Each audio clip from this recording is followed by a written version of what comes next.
Welcome to the Planning Board meeting of May 26, 2022. Our preliminary matters, we'll start with the adoption of the resolutions. Could I get a motion on adoption of the resolutions for Grosvenor Lux Manor Stream Restoration and Crossroad of Kensington? I move approval of both resolutions. Jerry Sushi, second. All in favor? Aye. Aye. Opposed? Those are approved. The minutes of May 5th and May 12th, open session, and the closed session minutes of April 21st. May 5th needs to be separated. Oh, all right. Could we do the open session for May 12th and the closed session from April 21st? Move approval. Second. All in favor? Aye. Aye. Opposed? Those are approved. The minutes of May 5th, open session. Move approval. Second. All in favor? Aye. Aye. Opposed? And I abstain. one abstention. Okay. We have one other preliminary matter, and that is a proclamation for Preservation Month. And I'm going to read it so you'll know what it says.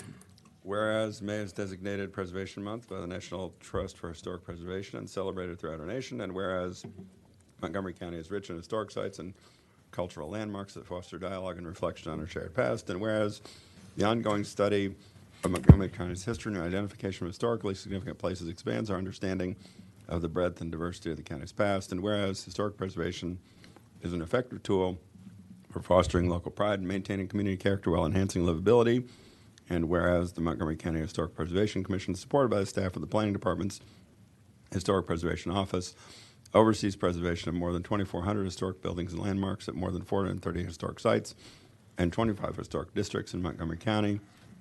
And whereas the county's Historic Preservation Tax Credit Program supports ongoing investment in historic properties and provides incentives that stimulate investment, create jobs, and improve the local economy. And whereas Montgomery is home to an excellent network of historians, preservationists, and advocates who dedicate time and resources to promote county landmarks for their appreciation of residents and visitors alike. And I might add, it doesn't say that here, but a lot of them work at this agency. Now, therefore, be it resolved that the Montgomery County Planning Board hereby recognizes the month of May 2022 as Preservation Month and recognizes that thanks to the monumental efforts of the many organizations, local governments, community partners, and residents in our county who work selflessly to protect our shared past and enrich our future, our county's unique and complex history is recognized and preserved. Presented on this 19th day of May in the year 2022. So I think it would be great if we could get a motion to approve the proclamation on behalf of the Planning Board.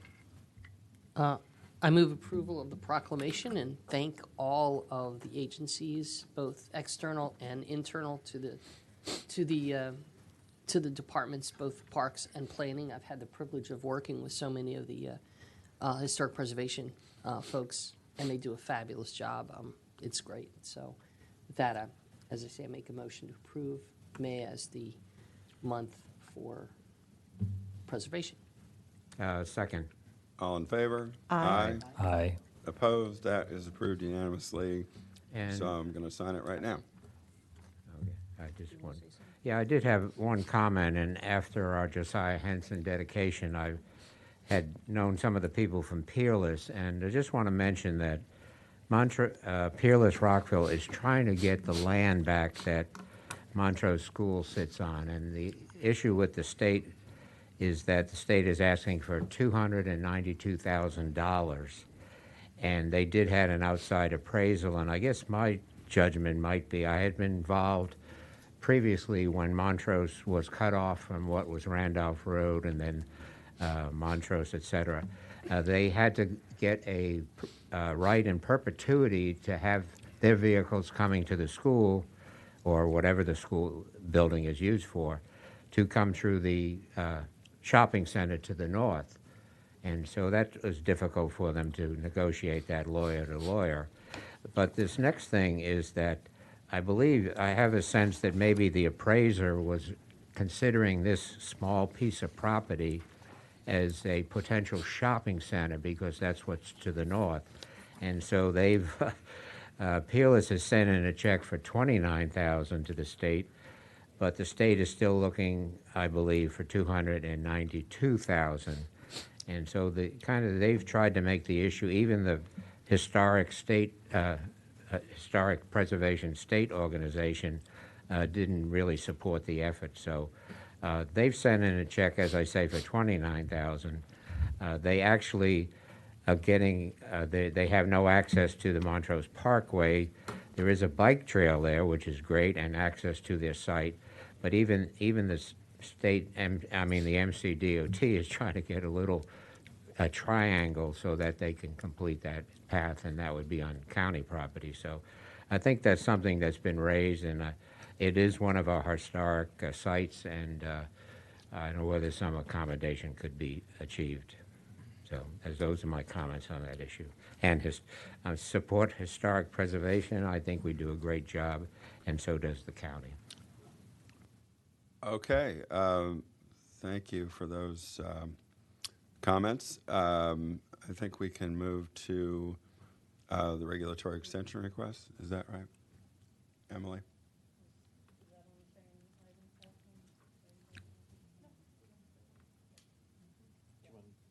Yeah, could I get a motion on the extension request for Easley subdivision preliminary plan?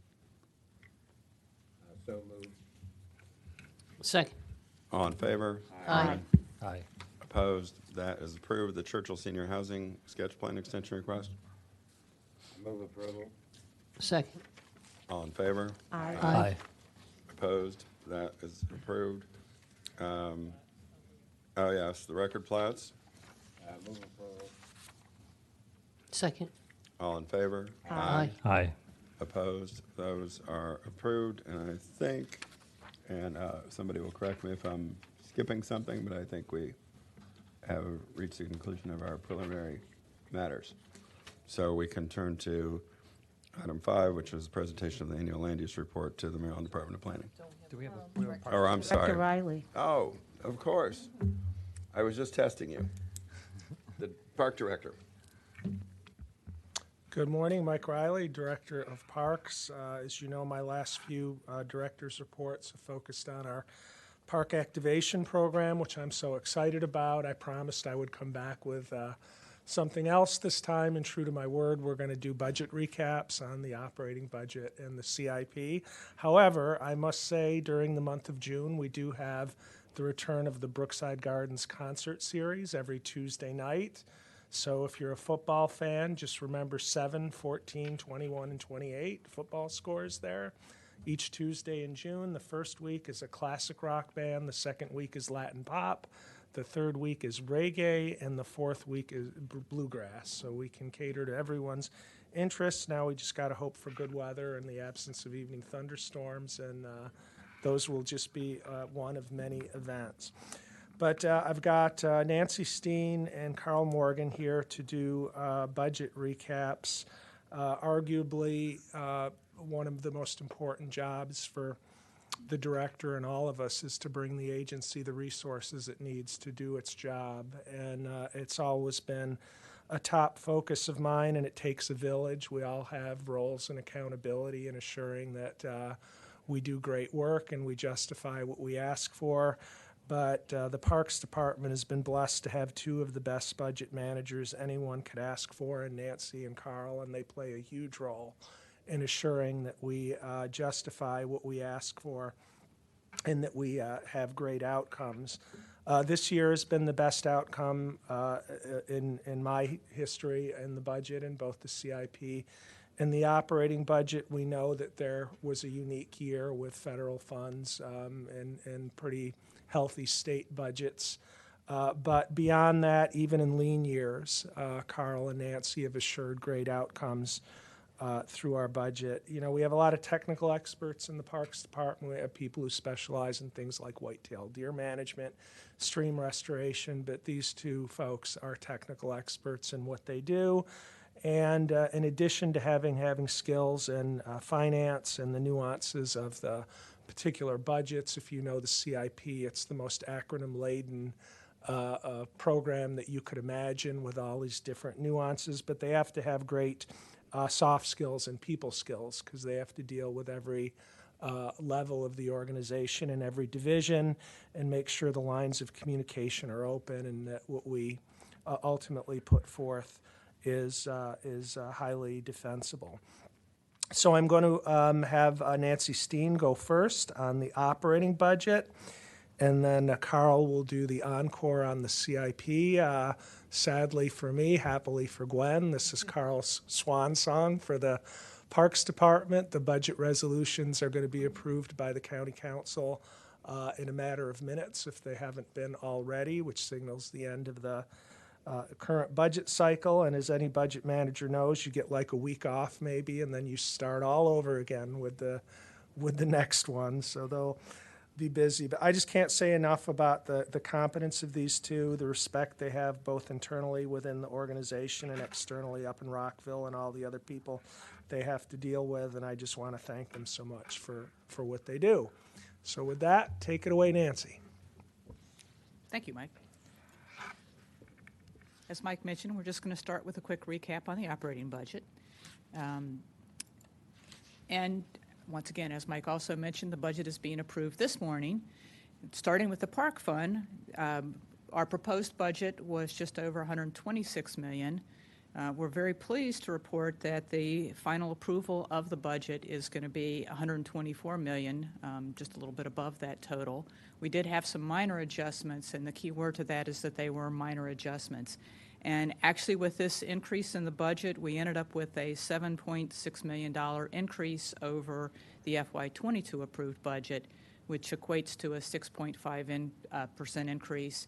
And the new budget does include the approval of 11 new positions to support our programs.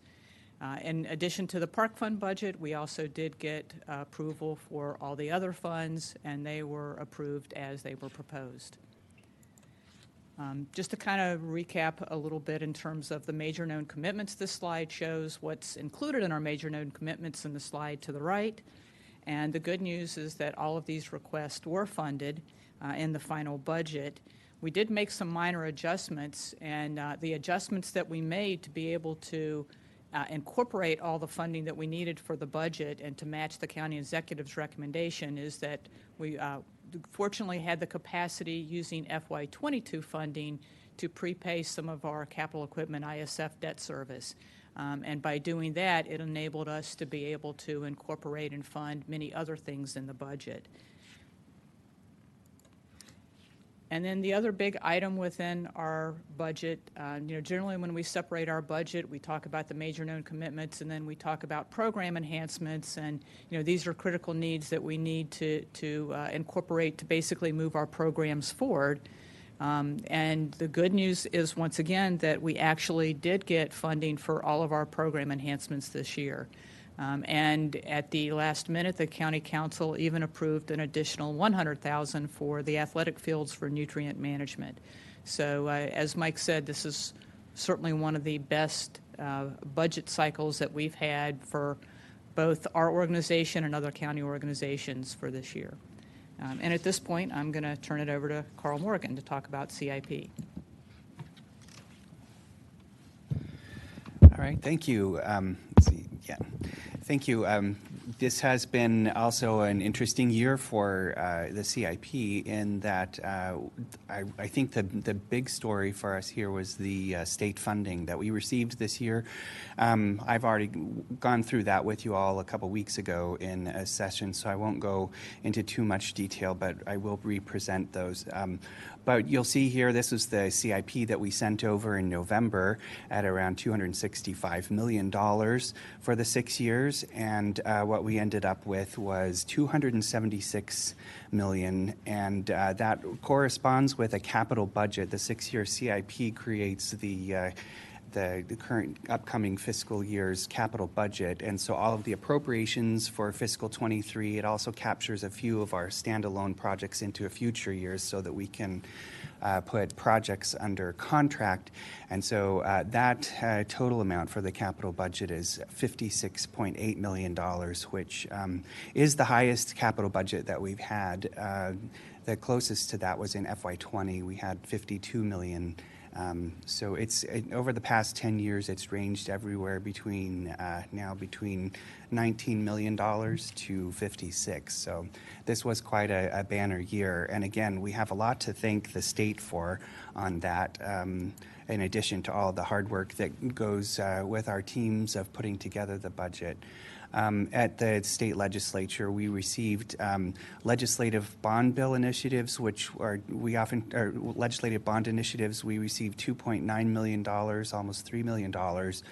These are typically what we refer to as bond bills, bond bill funding. And once again, this year, the state is just granting them to us rather than requiring matching funds that go with them. However, I would note that we plan, these are augmenting existing projects, so there is a significant amount of our own resources programmed into each of these projects.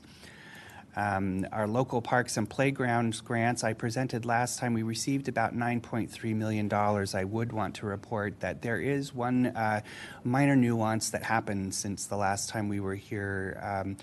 Some of this funding was intended for a specific project, but it will be for the Bethesda Market lots 10 and 24 that we're going to create a new CIP project for. But because we missed the public hearing window at the council before they had to squeeze everything in, we will be coming to you for a budget amendment. The council is aware of that, and we will be taking the revenue that we received here, this $2.5 million, and some other funding in the Bethesda PIP project, and putting them into a new PDF. So that's kind of a spoiler alert for you of something to come up either in June or maybe July.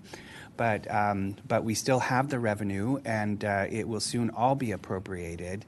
The remaining projects that are showing here on the screen for are the projects that are being appropriated today. So we have both the revenue and the appropriation, which is the basically the permission to spend the funds.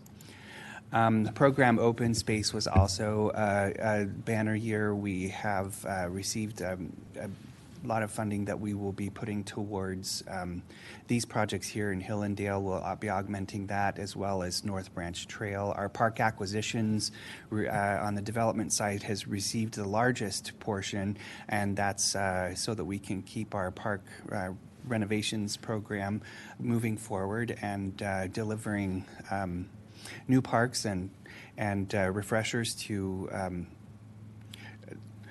our Park Refreshers program also received the program Open Space as well. I think my numbers are a little off, but I will correct those for you. We also received Wheaton Regional Park improvements for this, the impending projects that will be coming up with the Wheaton Master Plan, and but it has been a really good year for program Open Space. Now, this $6.1 million is above and beyond what we had programmed in the CIP already at about $8 million. So it was, again, a good year. So these numbers here reflect the additions where we're putting the extra funds. Sadly, there were some things that we didn't get, but broken hearts heal. And the projects that I've listed here in green are, rather than calling them delays of funding, I'm calling them future opportunities for fiscal 29 and beyond. That includes some funding that we had to delay in Legacy Open Space, as well as the Wheaton Regional Park improvements. However, I do anticipate that the Wheaton funding will be incorporated back into the CIP, and the project actually does have some significant funding to get things rolling. And so as the Wheaton Regional Park Master Plan defines things more clearly, we will also be able to match those funds into some really good projects. So you can see the remaining projects. The facility planning we will be just shifting some priorities there to utilize some current funding, and then Northwest Branch Regional Park was already out in the far off distance, so a lot of that funding is actually also going to be coming back in. And our PLR minor renovations and PLR play equipment, while we did not get everything that we asked for, there were significant increases in those projects as well. So that kind of sums up our our presentation today. Any questions? I could just add a couple points before the board questions, comments. One is, one thing that strikes me that I think we should brag about, particularly on the CIP, is a lot of those projects, specific projects you saw, are in equity focus areas. So, we are really, driving, we're delivering. This is, not just mapping in an exercise. We used those areas to determine priorities by and large, and a lot of that investment is going into geographies within equity focus areas. And my final comment will be, we have a bad habit in the Parks Department when we replace longstanding incumbents to refer them as to the new. And I just want to say, within the Parks Department, there will not be a new Carl Morgan. There is only one Carl Morgan. So I'm not going to allow anybody to refer to your replacement as the new Carl Morgan.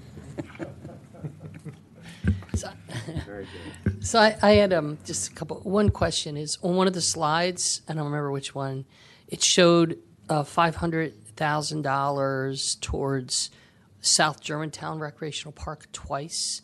Are those two different projects, or is that just a typo?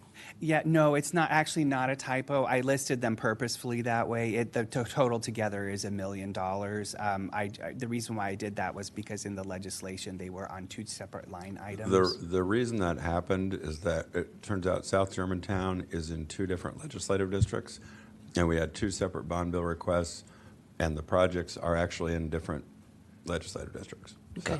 Yeah. So I would like to comment. First of all, kudos to the entire department, and really excited for your movement, Carl. It's it's for us. You're staying with the commission, so that's great. That's a good step. That means that we're doing something right in moving people around in the departments. I think that's fabulous. I would provide. At least my thought is that the reason I think we did so well this year, there are always silver linings. Number one, I think, Mike, you you hit the nail on the head, is that the focus that we have, that the department has put on the specific projects and the specific, not just for CIP, but also in operating, in the way that we have addressed strategically to deal with equity focus areas, and also, and I think that's a big part of why the funding went forward the way it did. The other one is, the silver lining is, in all the horrible things that we've been dealing with COVID, the lack of socialization, the deaths, the illnesses, and everything else that goes along with it. The advantage and the opportunities that we have seen is that people have recognized the importance of parks, the importance of our activation of parks. It brings people to the ability to socialize in a safe environment because we're outside. And I think as a result of that, we've been able to get a lot of support by the residents of the county to see how much benefit that we get out of our life in Montgomery County, and how great it is because we have all these fabulous parks. I think it's more than 10% of our land area is dedicated to parks. The activation that we have accomplished, and therefore the support that we've gotten from our partners and from the organizations out there that get to use them. So I think that is quite the opportunity, and I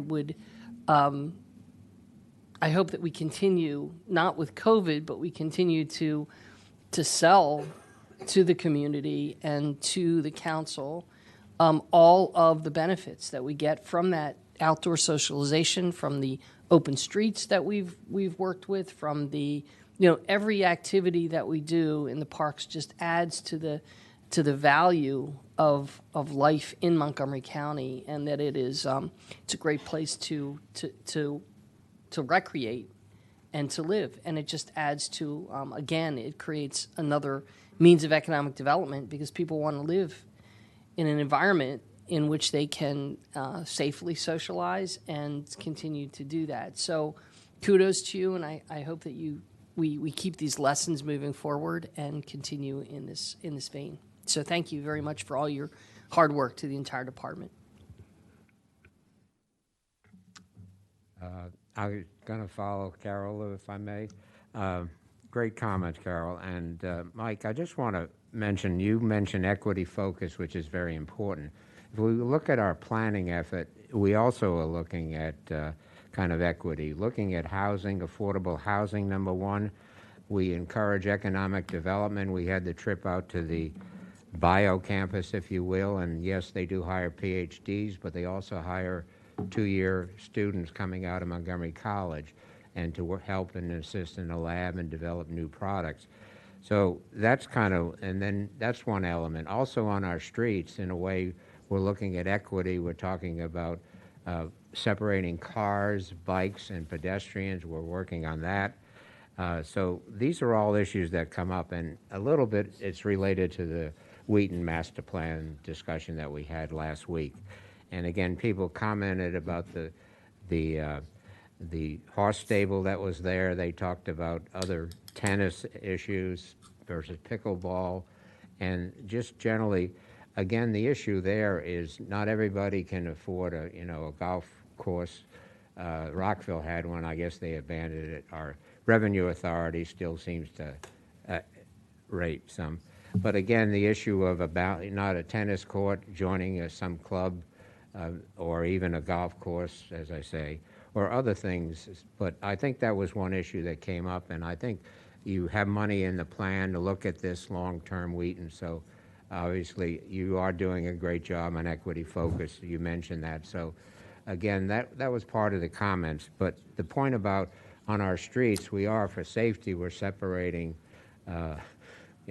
cars, pedestrians, and bikes. But on these trails, the discussion seemed to come out that we were going to put walkers, bikers, and horses on some of the same trails. And I guess one of the comments was try to keep a horse trail. A horse reacting to a high-speed bicycle, could be an issue for stampeding. But both planning and parks are focused on equity, and I think that's very important in the county. Okay, great success. There's no Academy Award for most entertaining PowerPoint presentations because Carl Morgan would win it every year, and so it wouldn't be any fun. So we hope you, in your new capacity at the Planning Department, will continue to deliver the kind of humor and excitement that we've all come to expect from our budget presentations on the from the park side will now be evident on the planning side. Tell Karen that that's among our expectations for you in your new role. Thank you so much. Thank you. Okay, now we can turn to item 5, I believe, which is a different team's call.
It's now time for item 5, presentation of the annual land use report to the Maryland Department of Planning. Nice to see you guys. Good morning. So, for the record, my name is Jay McCurgy, and this is Rachel Husted, and we are both GI specialists with ITI. We're here to present the local jurisdiction annual report for the Maryland Department of Planning and ask you for your approval to transmit the report to the Council and to the Director of MDP. Just as a quick reminder, since 2009, MDP has been mandated by state law to collect land use and development data from all jurisdictions with planning or zoning authority in the state of Maryland. For calendar year 2021, 16 counties and 43 municipalities participated in this exercise. A database has been created by MDP that collects data on a yearly basis, which provides MDP an annual snapshot and historic patterns of growth-related changes and the amount of permit activity. The data for the prior calendar year, along with the questionnaire answers, are then used to create a yearly status report, basically an inventory of sorts, which is made available to the public. We have a link for that. This report has several benefits for Montgomery County. It is used to evaluate public needs and allocated resources in conservation and targeted growth areas, the priority funding area. It has been used as a reference during General Assembly legislation sessions to make informed decisions. It has been used to ID topics for comprehensive plan updates and review grant requests. The ultimate goal is for this report to assist the state in guiding necessary programs, services, and other resources to Montgomery County in an efficient way. Our role at the planning department, and especially ITI, is to collect data from various sources, analyze, and then we map the data and fill out the questionnaire. Data sources are some of our in-house sources, such as our parcel file, Hansen Development Tracking System, and our zoning maps. But we also collect data from external agencies like DPS, MCPS, MCDOT, SHA, and more we're using Data Montgomery, which is nice. It's an open data portal. The narrative portions of the report are then answered by staff from our countywide planning division. So in addition to providing MDP with a report, we upload data from our different analyses to MDP, and as I said earlier, then they use that for their statewide analysis. The questionnaire that gets sent us to every year basically has these 5 categories, and they're all pertaining to land use and development. MDP's main emphasis is the locational relationship between these subject matters and the state's priority funding area. This helps state decide whether they need to make any adjustments to the boundary, to the PFA boundary, which they consider their investment areas. So I'm now going to hand off to Rachel to illustrate some of the results of this year's analysis.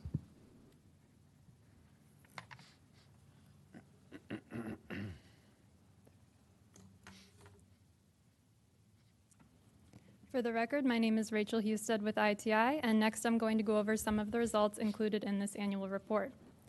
First, we mapped our master plan status. In 2021, the department completed 2 site-specific master plans, while 4 more area plans were in progress. There were also 4 countywide plans underway, including General Plan Montgomery Thrive 2050, the Pedestrian Master Plan, Rustic Roads Functional Master Plan Update, and Corridor Forward the I-270 Transit Plan. Additionally, of the 16 new subdivisions approved in 2021, 14 or 90% of those were located within the county's priority funding areas. As far as transportation improvements, there were 83 site-specific major transportation projects in 2021, and 71, or about 85% of them, were located within priority funding areas. There were no new schools built in Montgomery County last year. However, 2 of the high schools underwent major revitalizations, expansions, or additions. Then we provided the Maryland Department of Planning with the amounts of residential and commercial growth within and outside the priority funding areas. This was based on data obtained from our Hansen Land Use Tracking System. 1,335 total residential permits were issued in 2021, and 87% of those were within the priority funding areas. This falls slightly below the county's 88% average over recent years, and compared to Maryland overall, Montgomery County has consistently had a higher percentage of residential permits issued within its priority funding areas. Most of the commercial permits issued for projects last year fell within priority funding areas, and 95% of the county's total commercial growth in 2021 was located inside priority funding areas. That's higher than in 2020 and above the 9-year average of 89%. As with residential permits, Montgomery County averages larger percentages of commercial square footages approved within priority funding areas annually compared to the rest of the state. We also provided information about agricultural land preservation, including transferable development rights, building lot termination, and agricultural easements. In 2021, 167 acres were preserved via 24 TDRs, while there were no new BLTs. There were 6 new agricultural easements created, totaling 595 acres, as well as 47 new forest conservation easements, totaling 168 acres. The Montgomery County Parks Department purchased 9 new parks and preserved 567 acres in 2021. Generally, statewide, there's been a steady decrease in new land preservation over time. However, Montgomery County accounts for a major share statewide, representing anywhere between 8 and 47% of all new land preservation in Maryland for any given year. Next, we provided land use statistics. The graphic on the left shows the proportions of each category found within priority funding areas, while the graphic to the right shows the countywide land use distribution.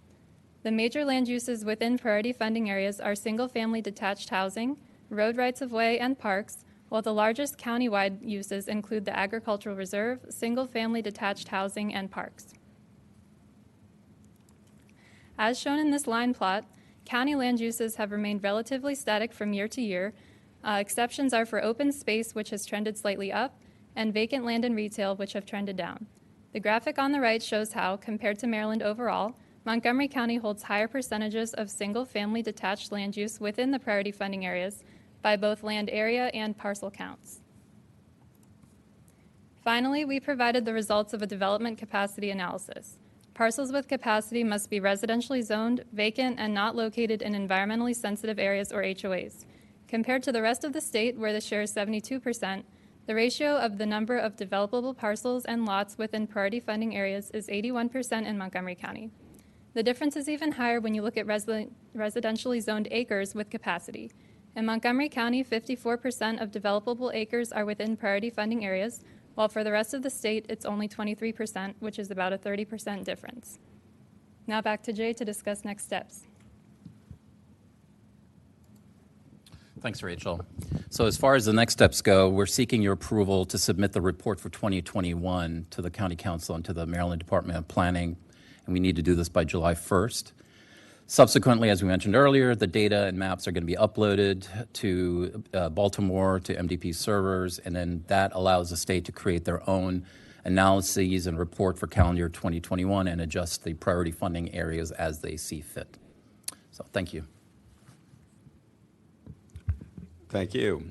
Are there, yes, questions or comments? I guess, although the Department of Planning doesn't ask for it and it's not required necessarily, but is there a way to overlay our equity focus areas so that we're providing more information that, you know, although they're not asking for it, I mean, we can always be a leader in that respect because we're always looking for to look at everything through an equity lens. And this is another way to do it, is perhaps just overlay our equity focus areas and demonstrate what we're doing in those areas specifically. That's a great idea. It's just still such a new concept that I hadn't even considered doing that. So that's a super idea, and maybe even annotate what we're doing, even though they don't ask us. So have like an introductory chapter about it. So. Jerry Sushi, hard to follow Carol's great comments the last time and this time, but on the focus areas. But I guess on my Montrose school, do you do any designation of historic areas in your report? I do not. Do not. There's none included. Okay, thank you. No.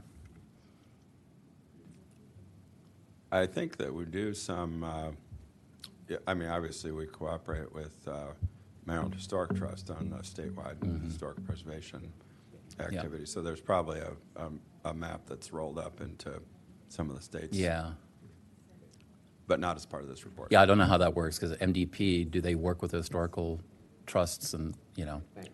So this is very specific to MDP and PFAs. Okay. Any other questions or comments or a motion? Oh, Jerry Sushi, make a motion to approve submission.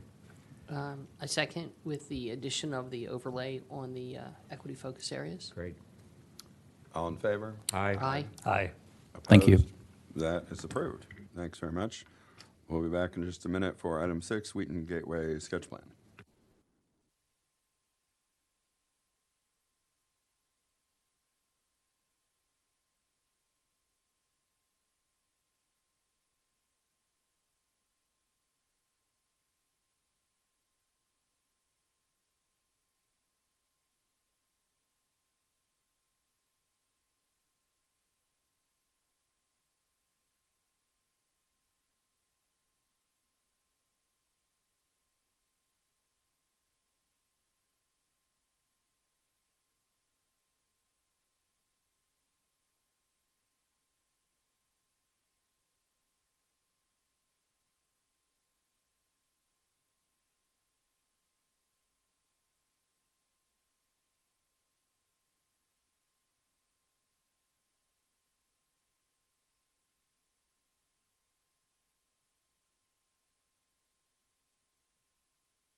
Okay, we are back for Wheaton Gateway's sketch plan with Troy Leftwich.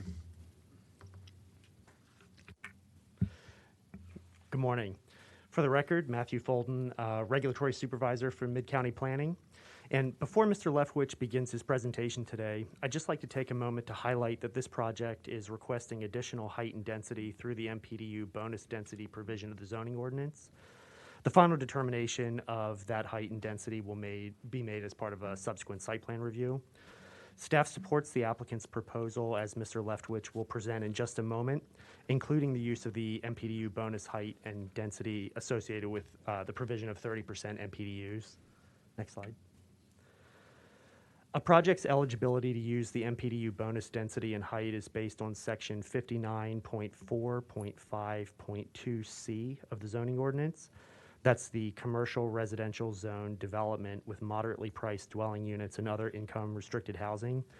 And that provision states, for any application that includes more than 12.5% of the gross residential floor area as moderately priced dwelling units, the total density may be increased above the number following the zoning classification on the zoning map, and the height limit of the applicable zone and master plan does not apply to the extent required to provide MPDUs.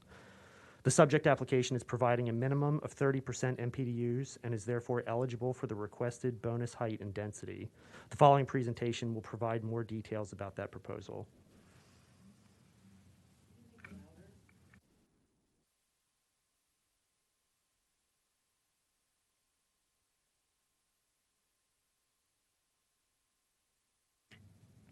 Test. Is that better? Okay.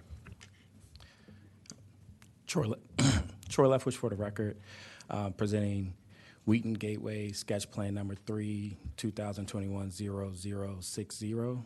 The project itself is the subject property itself is located at the corner of the southwest corner of Renters Mill and University Boulevard. The major corridors in the vicinity is Georgia Avenue and, as mentioned, Renters Mill Road and University Boulevard. Another major road that the property is bounded by is East Avenue. It's located within the 2012 Wheaton CBD Vicinity Sector Plan. It's just outside of the CBD area, as you can see within the image to the left, but within the Vicinity Sector Plan boundary. To the east of the property is the Wheaton Triangle, the Wheaton Metro, and also roughly to the south is the Westfield Mall. To the west of the property is Albert Einstein High School and a series of residential neighborhoods to the north as well.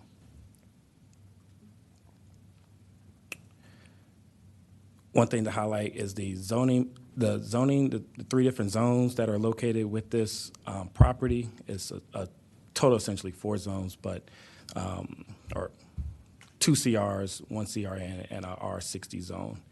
The CR is 5 and with a C 4.5 and a R 4.5 and a height of 130 feet at the corner of Renters Mill and University. The CR3 2.5, R 2.5 and a height of 100 is roughly located frontage on the Renters Mill portion of the property. And the CRN fronts on Kensington Boulevard, East Avenue, with a zoning of 1.5, a C of 0.25, a R of 1.5, and a mapped height of 45 feet. This small portion here of R60 is also part of the development application, and the total application is a total of 5 acres, 5.16 acres. This slide represents the existing conditions. The project currently is operating as a Lindsay Ford dealership along Renters Mill. At the corner is the former area of the Ambassador and Mattress Firm commercial building that was demolished recently over the years. Image 7 shows that depiction from Renters Mill and University Boulevard. Images 1, 2, 3, and 4, or actually 1, 2, 3, 4, 5, and 6 roughly show the perspectives off of East Avenue One thing to highlight for the board is image one. The rear side, the rear half of, or the property frontage along East Avenue is being utilized as an automotive repair shop. So area one, that's zoned R60, has a storage vehicle essentially happening on that portion of the site currently. Two is a view of East Avenue. You can see how the vehicles are in front of the work bays in regards to that particular use. That building that's currently exists there is a roughly 3-story building. And then as you work your way down that East Avenue, you can see image 3. 5 is looking back up towards East Avenue, towards University Boulevard, and 6 is looking down Kensington Boulevard towards roughly to the southwest area.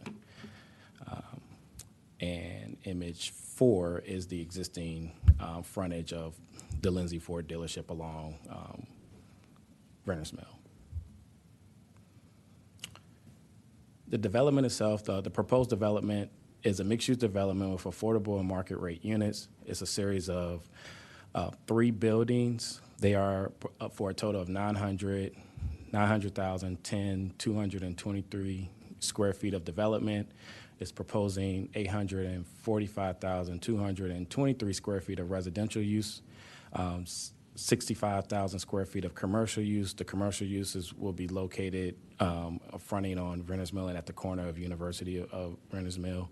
There's approximately 800 units projected as part of this residential mixed-use development with, as mentioned before, 30% MPDUs, and it will occur over 2 phases. As you can see, this is the phase line that's projected. Building 3, which is your larger building with a total height of 154 feet.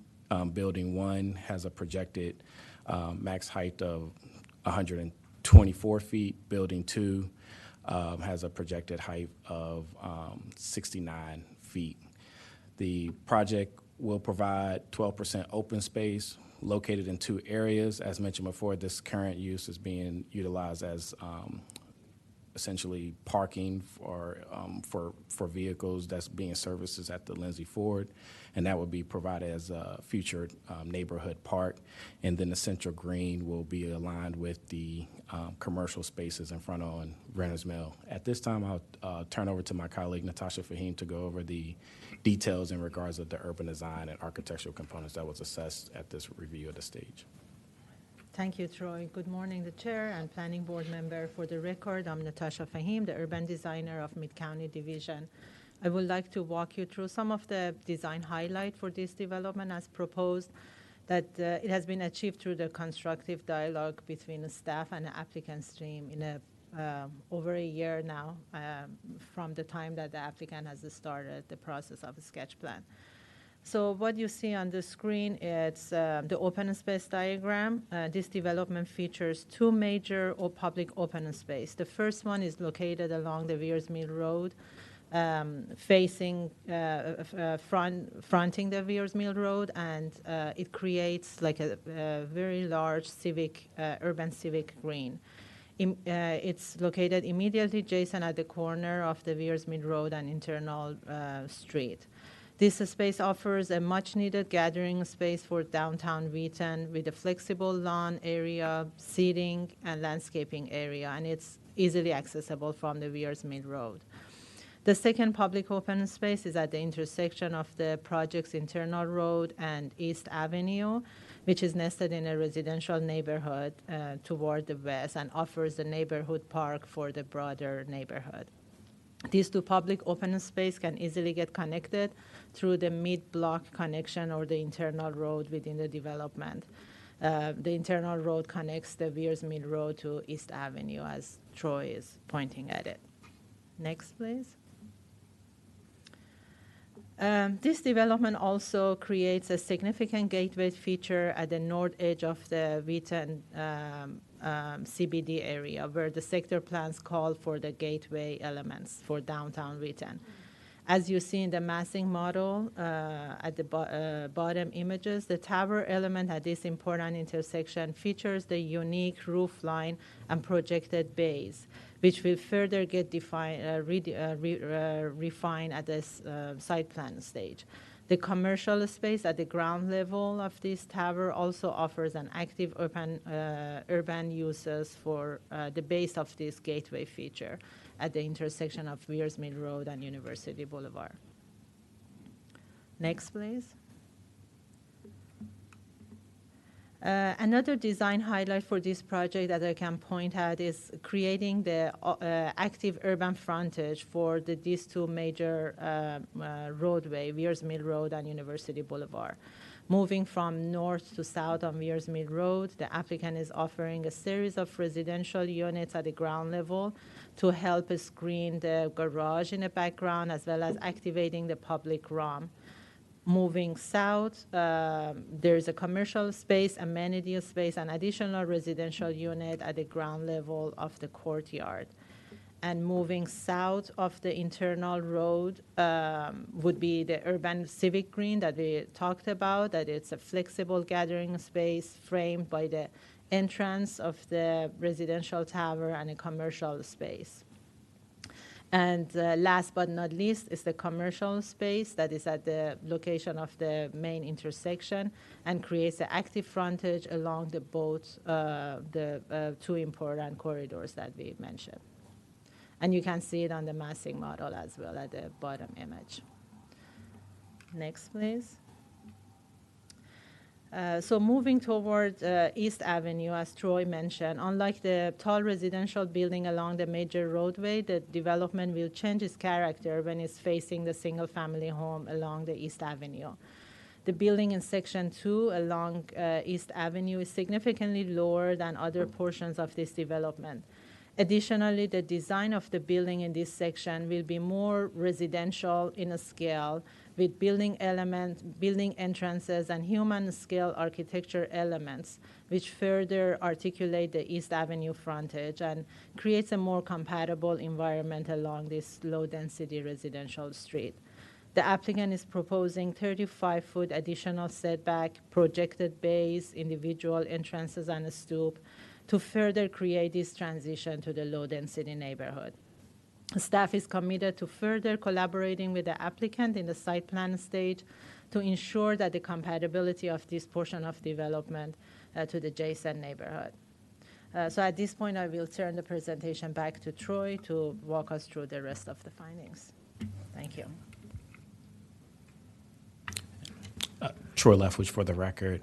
As Natasha alluded in regards of the architectural elements and the future coordination that will happen with the neighborhood compatibility component, there is part of the sketch plan approval a height compatibility requirement. And as you can see with this image, what's reflected is the height compatibility plane that is being proposed and met through Chapter 59.4 1.8 with the 45-degree plane and the confronting requirement of 35 feet due to the proximity of being adjacent to the R60 zone.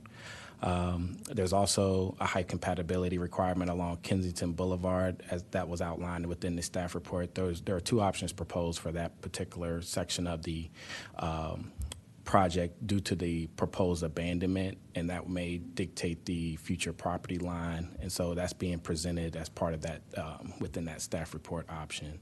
One thing to note in regards of not necessarily height compatibility, the CRN zone does require or does have a zero lot line component to it. And so within this piece of or actually throughout the project, when it came in for concept, the applicant had proposed a 35-foot setback, which what that does is allows for a lot of elements of landscape, streetscape that can soften the edge in regards of neighborhood compatibility for that corridor along East Avenue. And like Natasha had said before, we will continue to adhere to those elements as we go forward through the future phases of the development.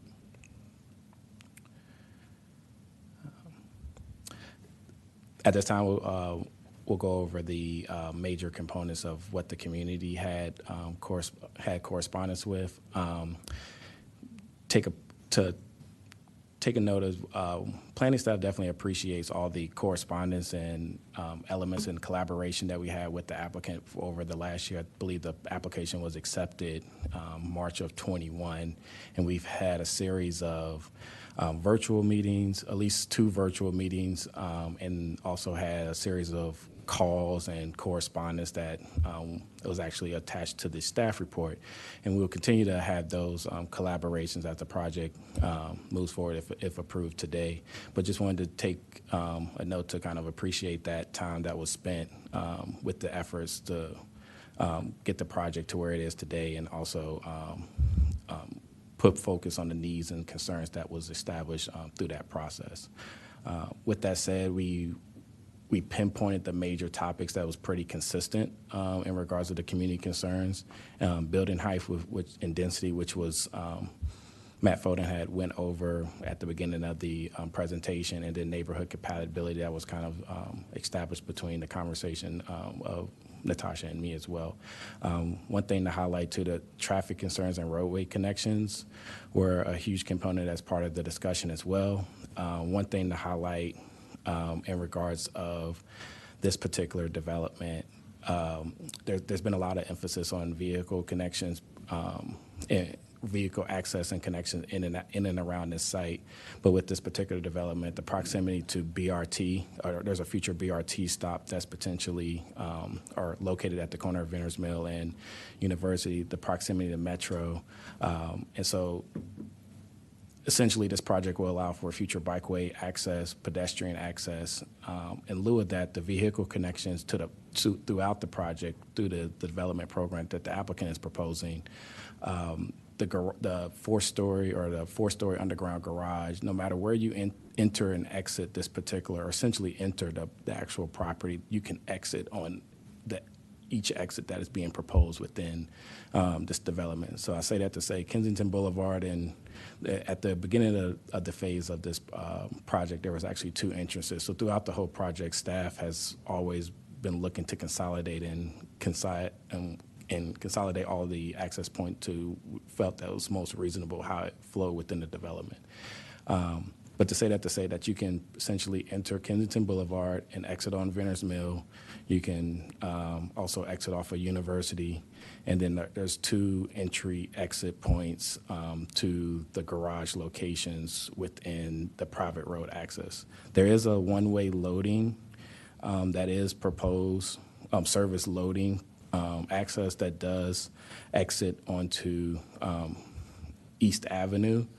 And throughout the review, or not necessarily throughout the review, but at future coordination with the applicant through that loading and access point, they can work with the community and work with staff to present more of how that can be timed and coincide so that it doesn't impact the peak times of traffic that's happening in and around the site.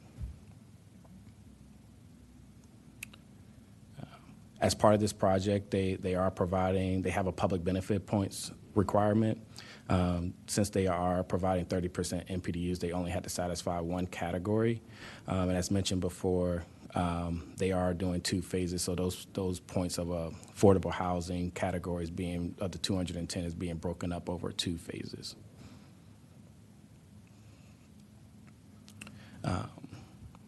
The project has met all the noticing, signage, and submittal requirements. It's consistent with Chapter 59 and the sector plan and findings as detailed within the staff report. We do have a red line condition to address the streetscape elements that the project essentially will have to abide by the Complete Streets Design Guideline or applicable design standards at the time of site plan to be determined by planning staff and MCDOT.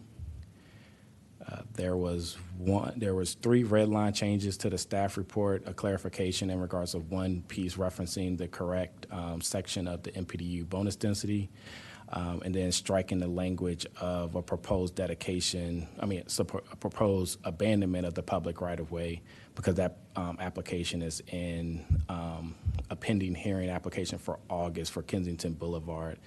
And on page 24,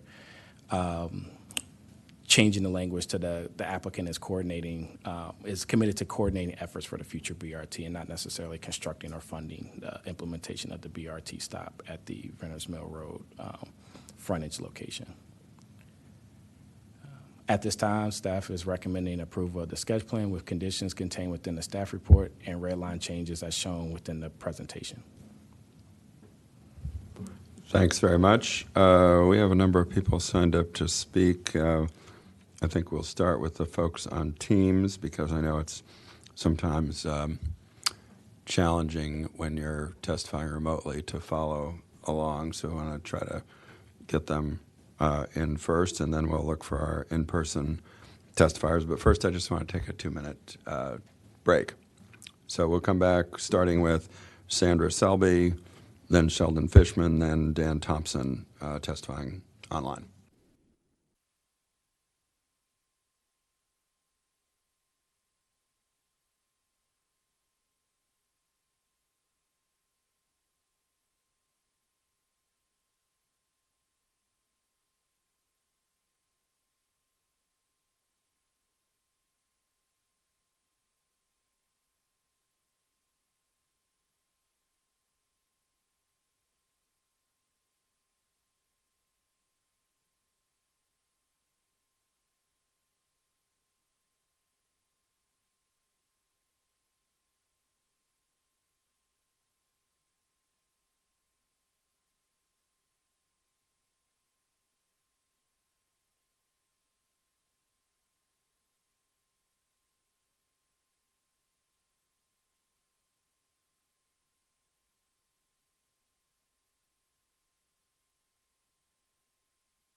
Okay, we're back, and it's time to hear from members of the public who signed up to testify online, starting with Sandra Selby. Is Sandra Selby there? Yes, I am. Good morning, all. My name is Sandra Selby. I'm a resident of Wheaton Hills, which is adjacent to this project. And there are a few concerns from the community, and excuse my toddler as he chit-chats in the back.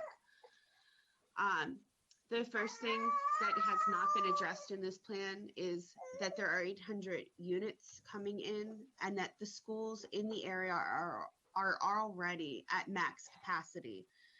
They are also walking schools for the most part, and the traffic that is already on these roads is dangerous and impedes proper pedestrian flow. That leads to the next commentary that I have about the project, that the sidewalks are woefully inadequate at 6 to 8 feet in width, especially upon a major highway, which is basically what Veers Mill, University, and even Georgia at times are. The speed limits are not respected in general. The neighborhoods have become a cut through for people willing and trying to avoid, including the one ways. We live on a one way, and I cannot tell you the number of cars that go the opposite way of the sign with little regard to the safety of the pedestrians on these streets. The lack of parking for the number of people needs to be addressed around the project. The streets around it, because the homes do not in many times have driveways, there's already cars parked on both sides, which leads to causing accidents and other issues. And the other thing that was woefully incomplete in this project is that they did not address the fact that Wheaton is one of the designated arts districts. There is nothing in the plan that addresses that, which it should. And while you might say that the project does have some access to green spaces, they're next to basically major highways and bus routes, which leads to pollution and other issues and is not healthy for people to be sitting out trying to enjoy the green area. Thank you. Thank you. Sheldon Fishman, are you there? There you are. We see you. Yes, sir. Thank you. Thank you, Chair Anderson and members of the Planning Board, for the opportunity to address the proposed Wheaton Gateway project. My name is Sheldon Fishman. We have lived in Montgomery County since 1974 and raised our 4 children here. Tip O'Neill said that all politics is local. My wife grew up at 2929 University Boulevard, about 100 yards from the front entrance of Wheaton Gateway, and graduated from Pleasant View Elementary School, about 100 yards from the back of Wheaton Gateway. I'm testifying as an individual because I didn't have time to get approval from the environmental groups that I'm associated with. I see Wheaton Gateway as 2 projects. Project number 1 is about 4 acres of pavement and impervious surface that are proposed to be developed into a multi-use housing that is across the street from a small and easily served across the street from a mall and easily served by metro and buses. Please look out your window and to see Westfield Wheaton. Of course, when my wife walked out her front door and crossed the street, it was Wheaton Plaza. I will sum up my enthusiastic support as an environmentalist for Project 1 with these 2 softball questions. How much new fossil fuel will the buildings in this project be burning for HVAC and appliances? And number 2, how many car trips will be avoided because residents can take public transit to work every day and walk to other amenities? Alas, Project 2 is 1 acre of living grass and trees, as you can see in these 2 pictures I took yesterday, that will be paved over to make low-rise housing and impervious services. Please look out your window facing north and you may be able to see the living grass you plan to pave over and make into a brand new urban heat island. I'll bring your attention to the fact that if you look at the red pickup truck and the car next to it, here you can see how far back the grass goes and all these trucks that are parked on the grass. And if you look at it from this side, this is that same red pickup truck, and you can see how far back it goes. And just beyond the fence here is Crossways, daycare, and public housing beyond that back fence. I have two suggestions. Plan A, don't chop down the trees and pave over the grass for low-rise townhouses. Plan B, convert the green area to a state-of-the-art natural green space that is good for the residents of the new housing, good for the children in Crossways, and good for the environment. One final comment. I am not seeing the results of the racial justice test or the climate test, especially for this new urban heat island in Wheaton. Thank you very much for the opportunity. Thank you. Is Dan Thompson there? Yes, can you hear me? Yes, we hear you and see you. Okay, well, I'm double tasking. I'm at the Sligo Elementary School giving a presentation for a STEAM event, so I'm double booked. I appreciate you accommodating my testimony. I'm speaking as a citizen, not as the Wheaton Arts Parade, and that's my other role. I love it. I want to echo what was just said about. I want to echo what was just said about the Arts and Entertainment District, however, and I don't think that the county has done enough to encourage housing for artists in the Arts and Entertainment District. The Gateway is right on the edge of the district. I think the district should be expanded to include Gateway, and I think that you need to make a certain percent of those MPDUs available for artists. That's one of my comments. You know, this building is going to be quite a monstrosity for a number of years because it's going to take a long time for Wheaton to grow up to match it. So I've always been offended by the height, but I realize I can't do anything about that. But the open space, I think that the developers are cheating. When you divide open space into smaller parcels, it's really not that open. And the little triangle space is just a slice of pie. And the tip of the triangle is really not very useful as open space because it's not wide enough to even take 3 steps. So you have to get pretty far into the pie before it becomes useful open space. So it's not very open, and it's bordered by streets on 2 sides. I think it's going to end up just being a dog walking park with, the purpose of that. The other open space is half of it is contained, surrounded by the building itself, and it's not going to be perceived by the community as a public park. It's going to be seen as a courtyard for the residents. So I think more needs to be done. You need a higher percentage of open space. 12% is not enough if you're going to allow them to count that little slice of pie. So housing for artists, a legitimate 12% of open space, not a little triangle. And thank you very much for taking my testimony. Thank you. Good luck with your Sligo event. Okay, I think that concludes our online public testimony. We have a couple folks who are here in person. I thought I saw Karen Cordray. Yeah, come on up. And also Eleanor Duckett. Now's the time. I don't have her signed up, but come on up, Judy. Nice to see you. It's been a while.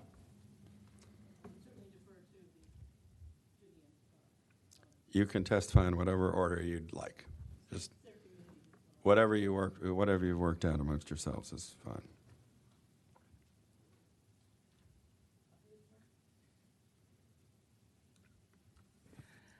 Before I begin, First, just tell us your name for the record and who you're representing, if anyone. Okay, my name's Eleanor Duckett. I'm speaking on behalf of the Kensington View Civic Association. But I want you to bear with me because, as I started, I'm hearing impaired, and my hearing aid is acting up of all days. So I may have problems and require you to repeat any questions or anything. Good morning.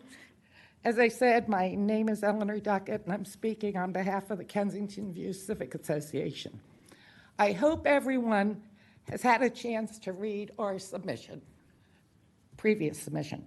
Requests that the planning board deny or at a minimum delay approval of this Wheaton Gateway sketch plan. Neither Division 4.5 of Chapter 59 nor Chapter 25 of the current zoning ordinance support the increased densities or heights proposed on the CRN zoned properties in Phase 1 of the Lindsay property. Please disregard our reference to Chapter 50 on the first page of our written. We met Chapter 25, not Chapter 50. We've been told that a zoning text amendment is necessary to address whether any incentive densities apply to standard method development in the CRN zone. You may wonder why Kensington View is so concerned with the CRN properties on East Avenue. When we were working on the Wheaton sector plan, it became obvious that the CR zone was not compatible with certain neighborhoods. The optional method and expanded uses of the CR zone were too flexible and intense for transition areas. It was during the Wheaton sector plan that the CRN zone was introduced. By allowing only standard method development with finite maximums, the CRN zone could be mapped according to unique conditions in the neighborhood. In each CRN zone, the total FAR and height with the corresponding residential commercial elements were mapped according to what the infrastructure could handle. How the development of CRN zones are interpreted are of vital importance to our Kensington View subdivision. We have CRN zoned transition areas not only on East Avenue, but also on all of the properties on University Boulevard between East Avenue and Valley View Avenue. If you, I don't know if you had the printout from our submission, but if you refer to the map of Section 2 with all of the dead ends marked, you'll see that we're boxed in with CRN zones and county properties. Due to elevation, the houses on East Avenue, Kensington Boulevard, and Upton Drive sit at least 20 feet below the properties on Vayers Mill Road. The Lindsay properties are east of these properties and are proposed for over 120 feet height. Unless we're mistaken, the sun still rises in the east. Residents of the area may lose sunlight for most of the day. There is language in the sector plan that the planning board may limit height to less than 100 feet if Lindsay redevelops. We're not sure if the concern was the 45-degree angle from a 45-foot tall building on East Avenue or the sunlight, but we don't see any mention from the planners on this subject. Probably the most concerning aspect of this Gateway sketch plan is the proposed traffic patterns. If you look at the picture of East Avenue that we submitted, and that's this one, you'll see the traffic that backs up on various days from the East Avenue Upton Drive merge to the light at University Boulevard. To give perspective to the picture, the lower right-hand corner shows the curb at East Avenue and Upton Drive. McDonald's is on the left, Chase Bank is on the right. The car trying to enter on the right is merging from Upton Drive, which actually has the right-of-way and has a bike route that runs from University Boulevard down Upton Drive. The car on the left over here, the car on the left is trying to exit McDonald's drive-thru. The car on the ingress lane is trying to turn into Chase Bank. The light is green, So one car has already entered the intersection. Wheaton Gateway requires all loading garbage vehicles to enter on University Boulevard and exit on East Avenue behind the McDonald's lower driveway and the proposed internal two-way road. We recently learned that these trucks would include tractor trailers. All of these truck exits would be adjacent to an internal road that allows access to and from up to 65,000 square feet of retail and 800 apartments. East Avenue cannot handle the proposed truck traffic, or the proposed two-way traffic internal road. Our neighborhood streets cannot handle the volume of traffic. It may be able to handle an internal road that is one way from East Avenue to the garage entrances on the internal road. Finally, we'd like to discuss a statement that the planners made on page 14 of their submission regarding phasing. And I'm sorry, I couldn't hear if you scratched this out or not. I think it's still there. I don't know. Through all of the public outreach that Gateway did, the ambassador was phase one of the project.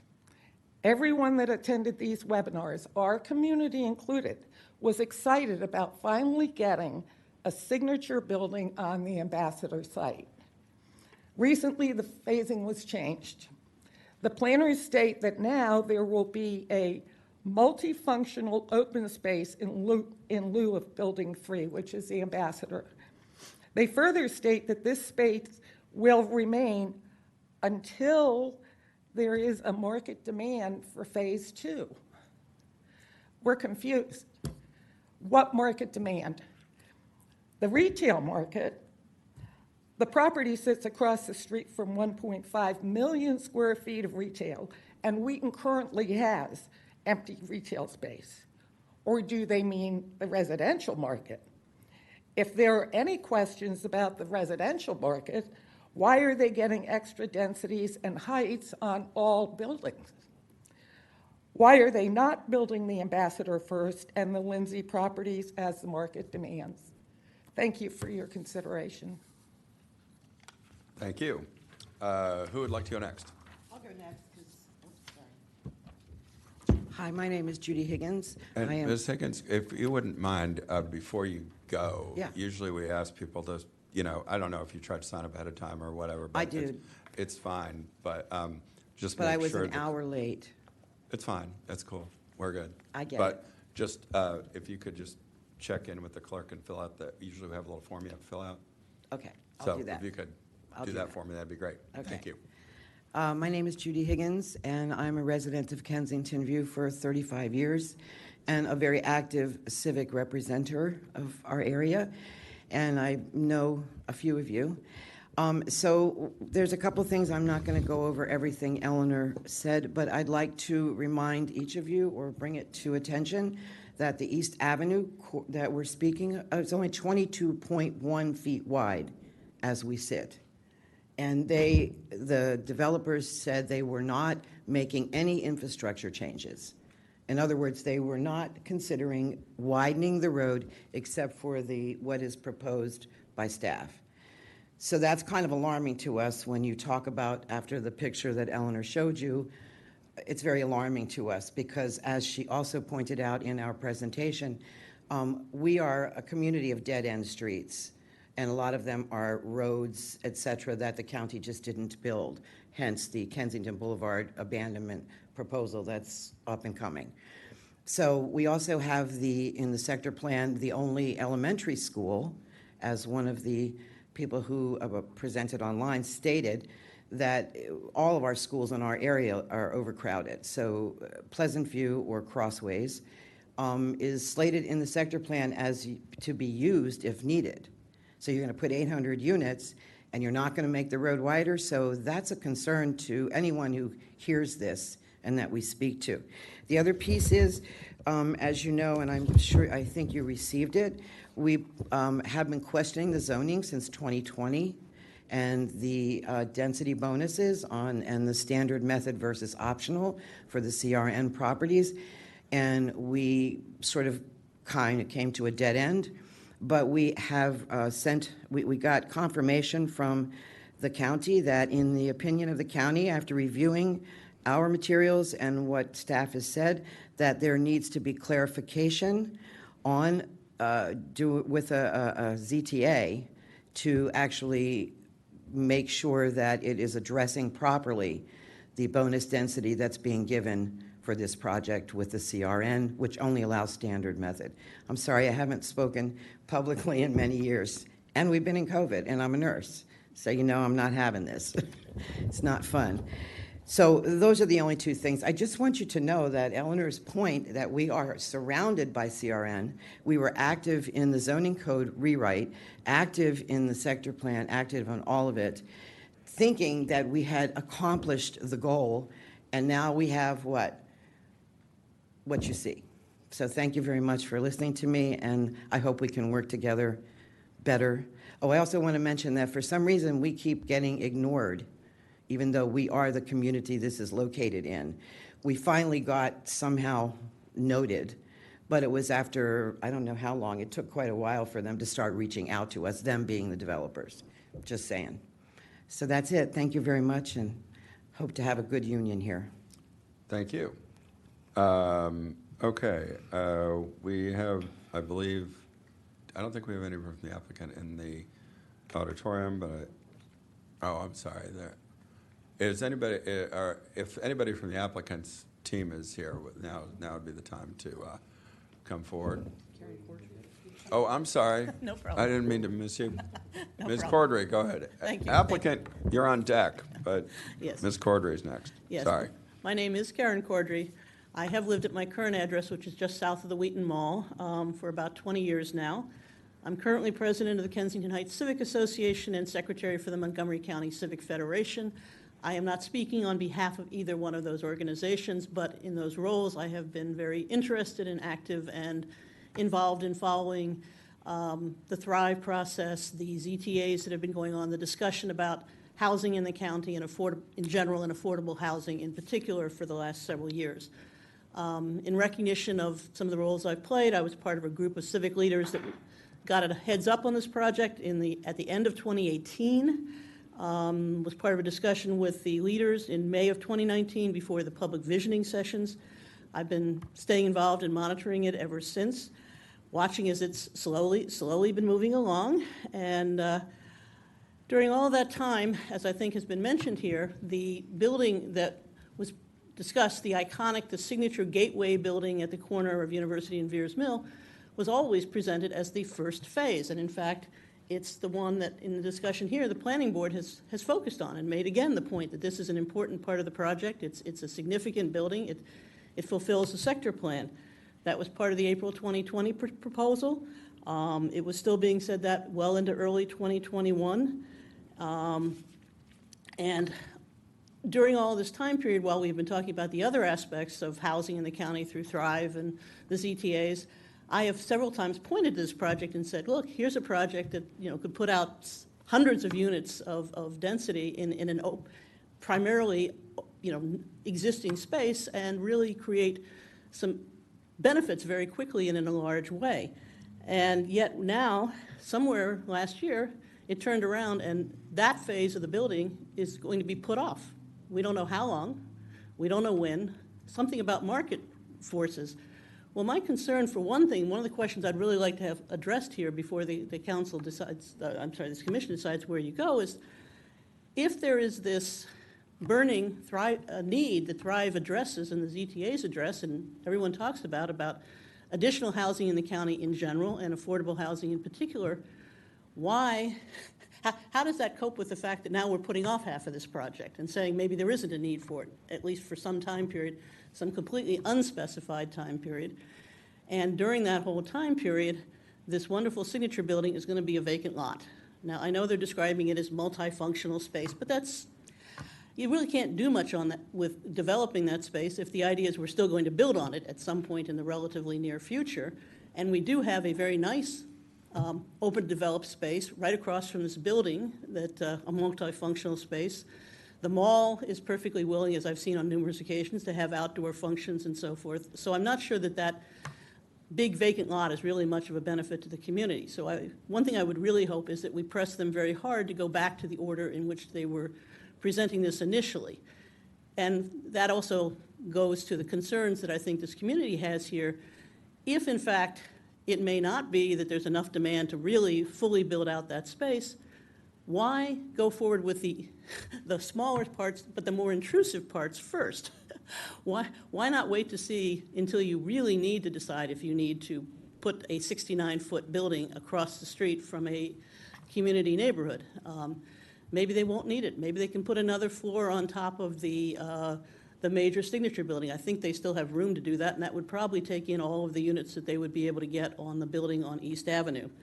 So I think I would hope, this does not directly affect my community, but I think the questions as to how much market forces are really out there and what's that driving and how does that relate to this kind of project is something that I think resonates across the county. I think it has a lot of effect for a lot of us, and I think in general, I think we all figure that the best thing you can do is try to avoid impacting communities until you have to. I think this is a great project overall. I am not opposing it, but I think there are ways that it can be tailored to be of benefit to everyone and not to have an undue impact on one small area.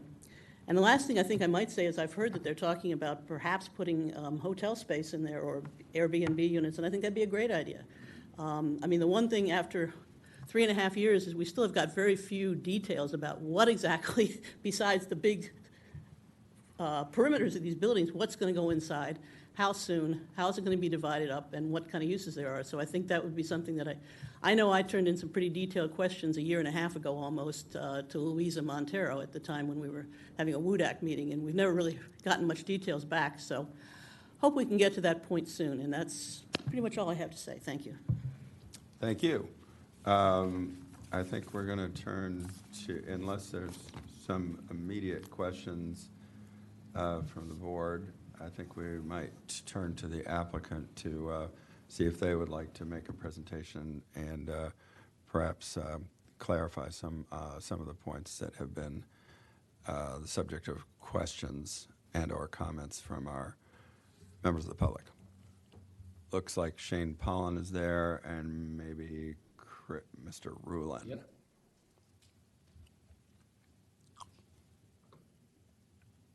Good morning, everybody. For the record, my name is Shane Pollan. I'm principal of PS Ventures, and I'm really excited to be leading the development of the Wheaton Gateway project that we're here discussing today. I've got a presentation prepared. I'm going to try to go through it quickly because I would like to address some of the items that have been mentioned so far. The first thing to understand about the project is that it is a public-private partnership between the Housing Opportunities Commission and two developers with long-standing deep roots in Montgomery County, that being the Duffy Companies, where I spent 17 years running the development division before now stepping out as PS Ventures, working in partnership with Duffy, and Wilco, who's also had many years of development experience. And I think what's important to note is that we have some things in common. We're all developers and owners, we're all long-term holders, and we're all focused on quality and durability. What that means is that we believe in the triple bottom line of development. Again, we're not the inventors of this, but I think it's important to understand the project that's before you today for your approval is not your typical development. It's a development that what we call is we build above code minimum. Almost everything about this project really is trying to exceed standards.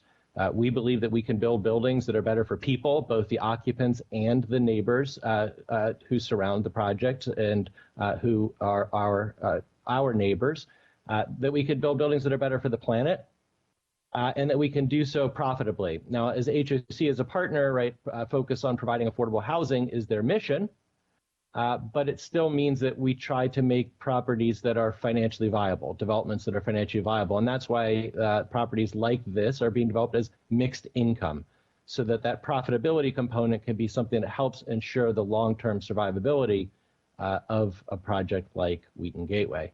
I won't go through the other items, but sufficient to say that there are a lot of reasons why we believe building better than code minimum is the right thing to do. And these buildings will be among the most comfortable and resilient that the county probably has ever seen, frankly. What above code minimum means for us at this point is passive house.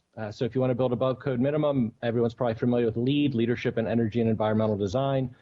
It's the most common, probably above code minimum standard in the United States. There's also Energy Star. But what's generally recognized as the world's most rigorous above code minimum standard is passive house. And it is very much focused on saving energy and addressing carbon. So to the gentleman's first question about how many fossil fuels will be burned here, we're proposing an all-electric building. We won't be bringing natural gas to this property. Building buildings of this sort takes a team. It cannot happen just doing the same thing that we've always done to produce buildings that consume. We're targeting, call it 30 to 50% energy reduction off of a typical code-built building. That cannot happen by just doing business as usual. And so Wheaton Gateway has assembled a team to help us accomplish our goals. We know that this is the type of building that is necessary and is desired in Montgomery County, partly because the county, as we know, has declared a climate emergency. Here we see a call for all electric buildings working towards zero net energy. Wheaton Gateway is a sister project to Hillendale Gateway. And Hillendale Gateway, as you all know, we're trying to work on a 12-story zero net energy building there. And we've got lots of roofs to contribute at Hillendale. And we're going to be applying the same passive house standard here. It will include solar as well. Unlikely that we'll be achieving zero net energy, but we'll be demonstrating all of the same systems that it will take to get to zero net energy, which is the county's goal. As planning board, I'm sure is familiar, there's not one solution to the housing challenges that we face in Montgomery County, but one of the solutions is multifamily housing, highly sustainable multifamily housing available to those who ride transit. Wheaton Gateway is fortunate to be located adjacent to a future BRT station, close to the metro station in Wheaton. We are programming in our own design bikeways, bi-directional bikeways along both our University and Beers Mill frontages to try to help connectivity, which is consistent with the planning that Thrive is calling for in the future.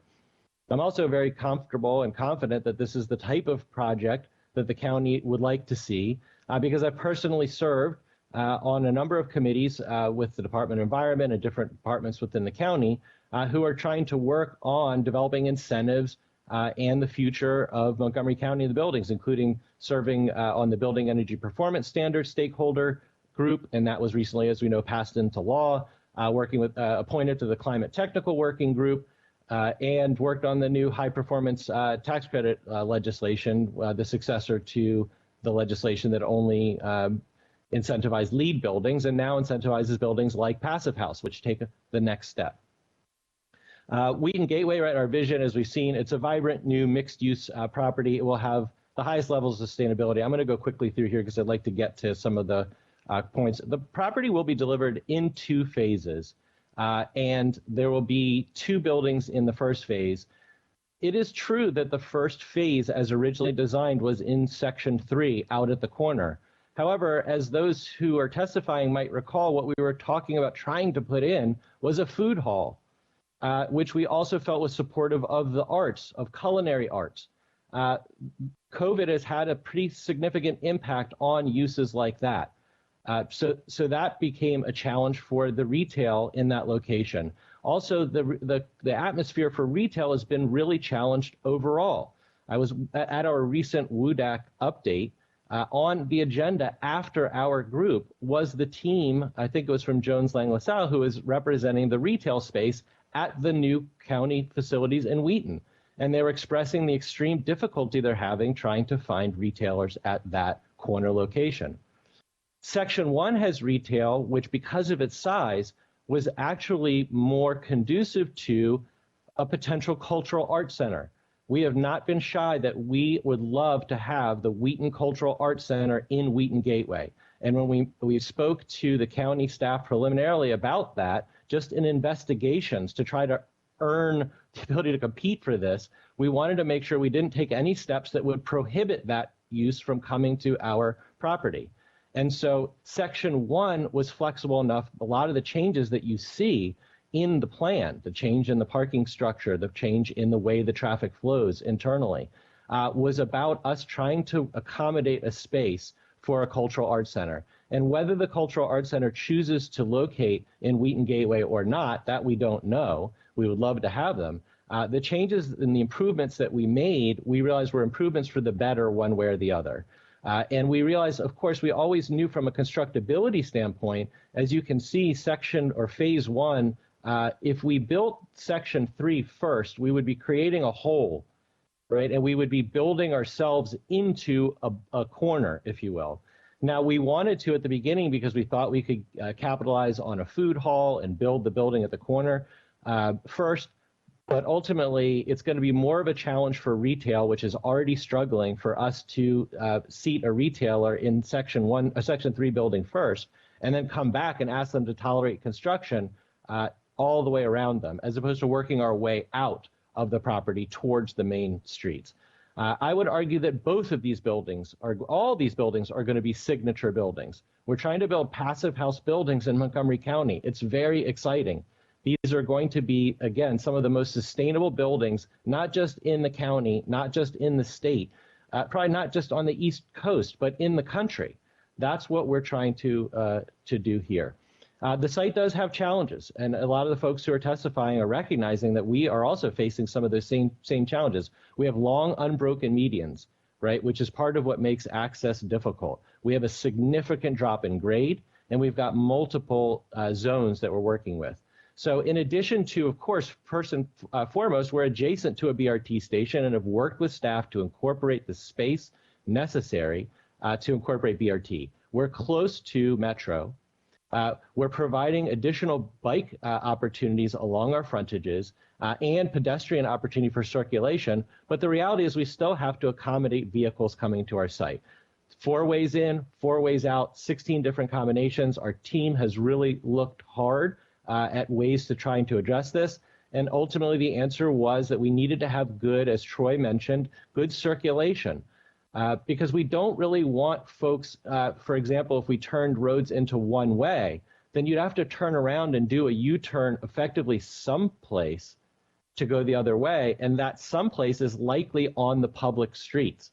And we didn't want folks who couldn't circulate and go in any direction within our site, instead going into the neighborhood or onto Veers or onto University and needing to do U-turns as a primary means of turning around. And so we created circulation. We did create an internal loading. So you don't have the heavy truck loading things happening out at the periphery or out at the back. It's all below grade. Again, the other challenge being we've got zoning differences here. This is an assemblage, different heights. So here we can see the stepping down of the buildings as we come back in the site. We have compatibility planes, and we've achieved compatibility under the plane.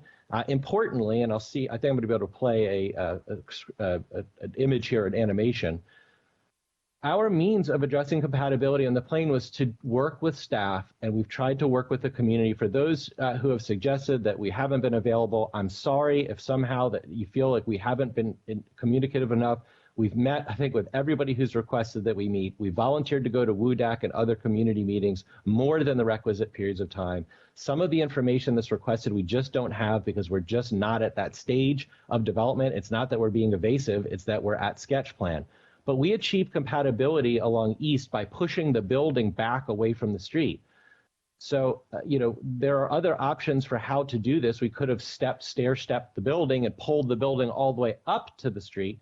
But our choice was to push the building back, which, as we heard staff mention, was what staff wanted, so we could create more of a front yard residential feel. So we are achieving compatibility by pushing the height back, pushing the mass of the building back. There's a condition that we will continue to work to address the perceived mass of the site, of the bulk of the site as we move forward, and we are committed to doing that. But as to the bulk and mass, which is what this process is about, we intend to move forward with the confidence that our approach of pushing the mass back over 30 feet is providing. And so again, we'll continue to work to address the perception of the bulk, as is the condition. But we think that our solution really helps us achieve compatibility.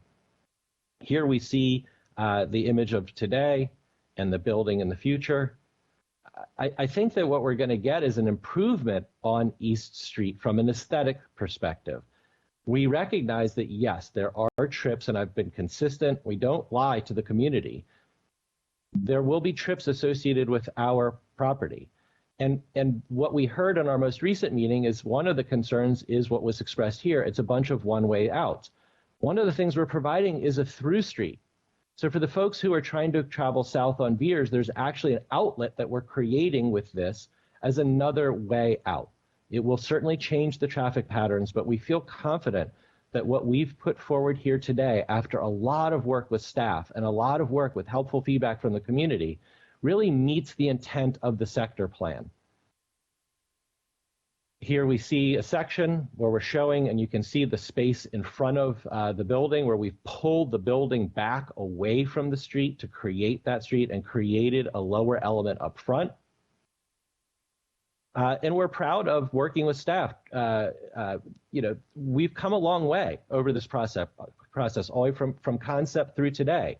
And one of the most significant improvements has been to transition from a more mixed space that we can close down for events and things was the original vision, but was more car focused than people were appreciating or wanted. And so what we did is we worked at each phase, really our team just putting our heads together to say, how can we address and create more of that contiguous, pedestrian-focused open space at our core? And so what we've most recently come up with is a way, you can see the red lines where we put that important turnaround. We've located it into the parking garage and pulled it out of the central open space, thereby making it a more contiguous, really pedestrian-focused space.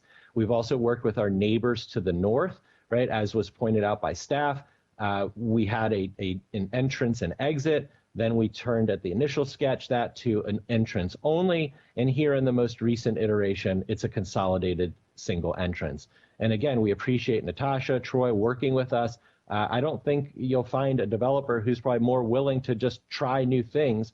And we don't care where the idea comes from. If it's a good idea, we try it. We do have a challenge with one of the conditions, a request that we underground all utilities, and we'd like to request relief from what would be really an extremely onerous requirement, which we think is disproportionate to our site's impact. For guidance on undergrounding of utility, we look to the complete streets manual. Importantly, all frontages were denoted as optional there, as I'll show you in a moment. And I'd like to go through our proposed versus the condition. So again, for guidance on undergrounding, we went to the complete streets manual. The complete street manual first has us looking at the type of street that we're talking about, and then it tells us whether it's a required to underground, recommended, or next level down optional. So we went to the sector plan, we identified our streets. Here we see University and Beers as major highways, East Avenue, right, as a residential street. So we come back, here we have neighborhood residential street at East. Here we have major highway at both University and Beers. So we see that it's optional unless otherwise specified in a master plan. The sector plan for Wheaton does not specify, either generally or for this property, as we've seen, undergrounding of utilities. We nonetheless worked with staff to propose that we would underground some utilities, namely the utilities at the most impacted area of the site along our frontage at Veers Mill Road in the vicinity of the BRT station and leading up to our open space in the core of our property. We also undergrounded a portion of the back space where it was impacted by our entrance and exits from that portion of the site. It's a total of 4 poles, about almost 800 feet of burial, including a significant crossing of the Veers Mill lines across University Boulevard. Staff has now proposed here, and I'll say historically with staff, we were always talking about, we understood staff wanted us to bury the utilities. We were always talking about burial on University and Veers, but now as a condition, we see it's a burial on all frontages. And so here in red, you see what is proposed by the condition, namely to bury the remainder of the poles on Veers, to bury the poles on East, And to bury the poles on University, which you'll see in a moment, is no small undertaking because of the type of power lines those are, and including now another significant crossing, which would be a second significant crossing. So again, our proposed, according to the utility designers, it was probably about $1.5 million worth of infrastructure burial. And we see that it's about, we think, over $4 million worth of burial to comply with what this condition would be. I'll also point to these spurs that you see, because the lines that are proposed to be buried actually serve properties on the other sides of the street. And so what we see is we have generally a 2.5 times the cost, 9 additional poles, and almost 200% greater length. Here is part of the consequence of this is these are the poles that are on the east side. Here we see the green roof as the site of Wheaton Gateway. So one of the reasons why it gets so difficult and expensive is that this is a crossing. And if you look at the base of the pole here on the other side of Veers, there's no real space here. It's a real impediment. So we don't think we're going to be able to come with all of these lines and back up. So this is going to cascade down before, like this undergrounding would be material. Also, not all utility poles are the same. This is a pole that's directly across University from the property. You'll see the one T at the cross, which is actually the end of a line for a series of local feeders. This is the series of poles that you see along our edge of University. Those are not just local serving utilities. Those have a transmission component to those lines. And so the cost to bury these is going to be significant. And as I mentioned, it's not just affecting our property, but here we see the street light on the other side of University is actually fed by our side of the street. And we have a number of homes that are fed down East Street. So, you know, I don't know what that impact would look like, whether given an item like this would have benefit to those 3 or 4 houses on the other side. Is there some proposal for a front foot benefit or something that we would all share? But it's going to be an impactful burial, that condition. And so we would just request relief from the condition in favor of the originally proposed solution, which was still costly, but we felt like a reasonable balance. And that we were making a proportionate and reasonable improvements to the Veers Mill frontage. Briefly, let me address some of the sidewalk comments and some others. We do have 8 to 10 foot sidewalks that are variable. Please remember this is also in addition to what's currently designed as a 10-foot bidirectional bikeway. And we can work with staff as staff's new condition to maybe staff has suggested perhaps we could put more in sidewalk or have an 8-foot bikeway, but we've got a bidirectional bikeway along both. The sidewalk only narrows to the 6-foot dimension when it passes north of our main entrance. So we tried to put the sidewalk in context for the volume of pedestrian traffic that it would have. And we've got the most sidewalk, 10 feet of sidewalk down at the corner, and it narrows, if you will, as it goes to connect to the existing sidewalk system. I'd mentioned fossil fuels. Again, the answer to, I think, the 2 questions were no fossil fuels. And this is the type of density proximate to transit, I think, to answer that question. So all of these homes are proximate to transit. And therefore, I think this is the type of development, again, that's called for by Thrive, by the Climate Action Plan. We need to be building properties like these that are proximate to transit. With respect to Heat Island is addressed either we've done it traditionally through vegetative green roofs or high reflectance, high albedo roofs. So we do not intend that this property be a property that ends with a black roof that adds to Heat Island effect. Support for artists, as I've mentioned, we would love, and anyone who from the county who's listening, we would love to have the Cultural Arts Center located in Section 1. So we're here, ready, willing, and able to incorporate a use like that. We've incorporated artist lofts into the property. We mentioned that the property at Section 3 or Phase 2 now, we'd still like to have some type of culinary arts or food hall in there. That is our hope overall. Again, the balancing of open space, we understand this is always a balance to fit housing and provide open space, but we think we've done a good job. It's only 2 spaces to achieve this, one down in the community so that it's more convenient for our neighbors. So it's a benefit to the entire community, not just the occupants and residents of Hillendale Gateway. And another, at the request of staff, up along Veers Mill Road so that it is inviting to the public thoroughfare, so that we do engage with the public. So that we think we've addressed open space. Again, the dead end streets, we're actually providing another way out. The community clearly has an issue with the fact that many of those streets are dead ends. But it's just not something we think that's within the capability of our property to open up those dead ends to let folks out. But we're certainly supportive of looking at other solutions. And again, we've really done extensive outreach, and we will continue to do outreach. This is not the end of the process. It is still early for us, and we really tried to be here. We're really excited. We hope that the planning board, the community can see the benefits of Wheaton Gateway. We're really proud to be working with HOC. Again, this is a property that's going to be built to the highest level of sustainability and incorporating more than twice the requisite inclusionary zoning for MPDUs. And so we respectfully request your approval of our sketch plan, and I'm ready to answer any questions you might have. Thank you for that presentation, Mr. Poland. I just need to take a short restroom break, and maybe others might like to take advantage of the opportunity to at least stretch their legs, so we'll be back in just a couple minutes.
Not yet.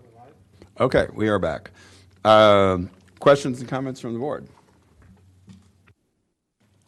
Okay. I You have a- want to go first? Go ahead. Yeah. Are you going to go first? No, go ahead. Okay. A couple of questions. You talk about the BRT stop on there, but I guess coming back on the other side of the street, across there, if you're getting off at the Wheaton station, you're probably going to walk, not necessarily get on for one stop. So the BRT, I guess, would hopefully go all the way to Silver Spring as well. Is that correct? So if you get on here, you don't have to go to the metro station. You may want to continue further. But I think MCDOT, I think they put a new signal in a little bit further north, up there on Norris Street. Is there a potential for a signal at the north end of this project on Veers Mill Road? It's a little confusing. There's a gas station there, and then two streets kind of come together. Is there any potential that's in the plan? And I guess my other question would be, we have a good Silver Spring plan. Is this based on a Wheaton regional plan? Carrie Sanders for the record. Excuse me. Carrie Sanders for the record, Mid-County Planning Division Chief. To answer your question, yes, the BRT will go up to, I think you had asked to Rockville, so you could pick up the BRT along Veers Mill Road. But you have to cross the street. You would. I don't know if that level of detail has been completed yet by all right. MCDOT. I think they're still working through the designs, the facility planning of that project. And I wanted to better understand, Commissioner Sicci, your second question, which I think dealt with the traffic signals along Veers Mill and what SHA has planned. They had put, I don't know if it's SHA or, it was to improve access to the Albertstein High School. But when you look at Galt Avenue and I guess Kensington Boulevard, they come together, they almost miss what might be East Avenue. I guess it ends at Kensington Boulevard, but that little intersection, is there any potential, including upgrading that? Again, you could safely take a signal, you could walk on the street, get a BRT stop going north to Rockville. So Thank from you a for traffic yeah. standpoint, is anybody looked at all of that? Thank you for clarifying. That's helpful. So SHA is looking at that. That was actually something that through the Veers Mill corridor master Okay. plan that we looked at as well. So yes, that is also something that the community has been bringing forward through engagement, both on the master plan, but also through this project. So to answer your question, yes, SHA is Good. looking at that. And then the other question was consistent. I mean, is there a broader Wheaton master plan? Again, if you go across Veers, there's a water tower, there's a couple of gas stations, and is that a potential development area that would match this? Yes, that is part of the Wheaton sector plan, downtown sector plan, yes, to look at that across the street, and it is zoned for mixed-use development. Okay, great, thank you. Okay, so I have a couple comments in different areas. So I'd like to make sure that we're consistent with the approvals that we're being asked for today. Okay, so we're at sketch plan. So I know there were a lot of comments, and I want to address those comments that we got both from the community and from the applicant. But I want to do it in a way that makes sense with regard to the particular approval that we are being asked for today. So there may be some things that were commented on, and I think are good comments. I think they're all good comments, but some of them are more appropriate at potentially at preliminary plan or at site plan, and I just so that the way that we would phrase it in our action today could be, instead of for example, I'll just use as an example, the applicant asked for relief from the undergrounding of utilities. Okay, so my question is, the language that we have or that you proposed in the staff report for the condition is mandatory, and the question is this something that is more appropriately is it going to be addressed, the undergrounding, requirement of undergrounding of utilities, is that addressed more at site plan or at preliminary plan, so that instead of making it mandatory to address the concern, we could make it more of a requirement that it be addressed in a more, after in a more detailed fashion, looking at, the cost analysis in more detail about how that applies and other things in a more contextual fashion. So if, that's what I'm looking for. So if you could let me know on the issues that I'm going to raise, whether it's more appropriate, if it's something that has to be addressed today in the sketch plan, or whether it should be addressed as part of a future plan. Okay, so I want to make that clear. And also for those of you, understand that if we, if I recommend, or if I'm looking at approval of a sketch plan, and understanding that I still have concerns about certain issues that will be addressed as the process moves forward. So I want to make that clear, because it's not something that is easily understandable, particularly those of you who don't deal with planning every day. So the issues that I'm looking at is, number one, well, first is a question. How many units are we looking at in each of the phases?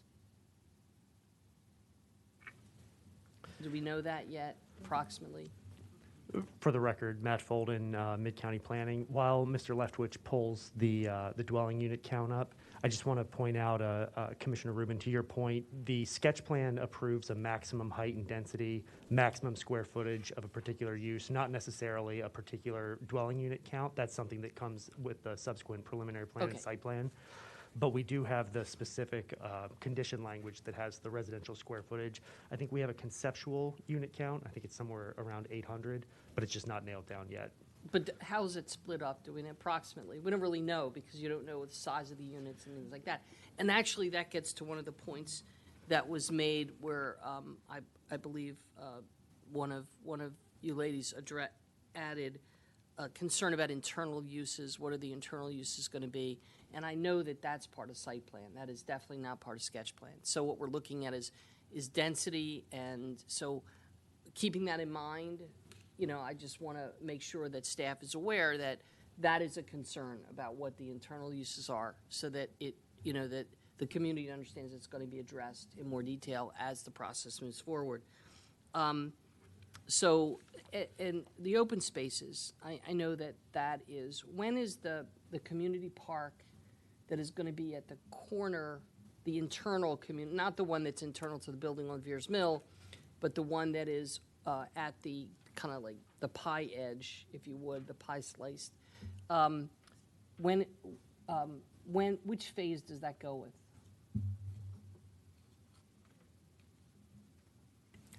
Troy Leftwich, for the record, that's expected to be within phase one. And also with phase one, as mentioned, the interim space, depending on timing of construction, I'm sure they would probably use that at staging. But depending on how long that go, that interim space is at the corners is expected to be some activation green space as well.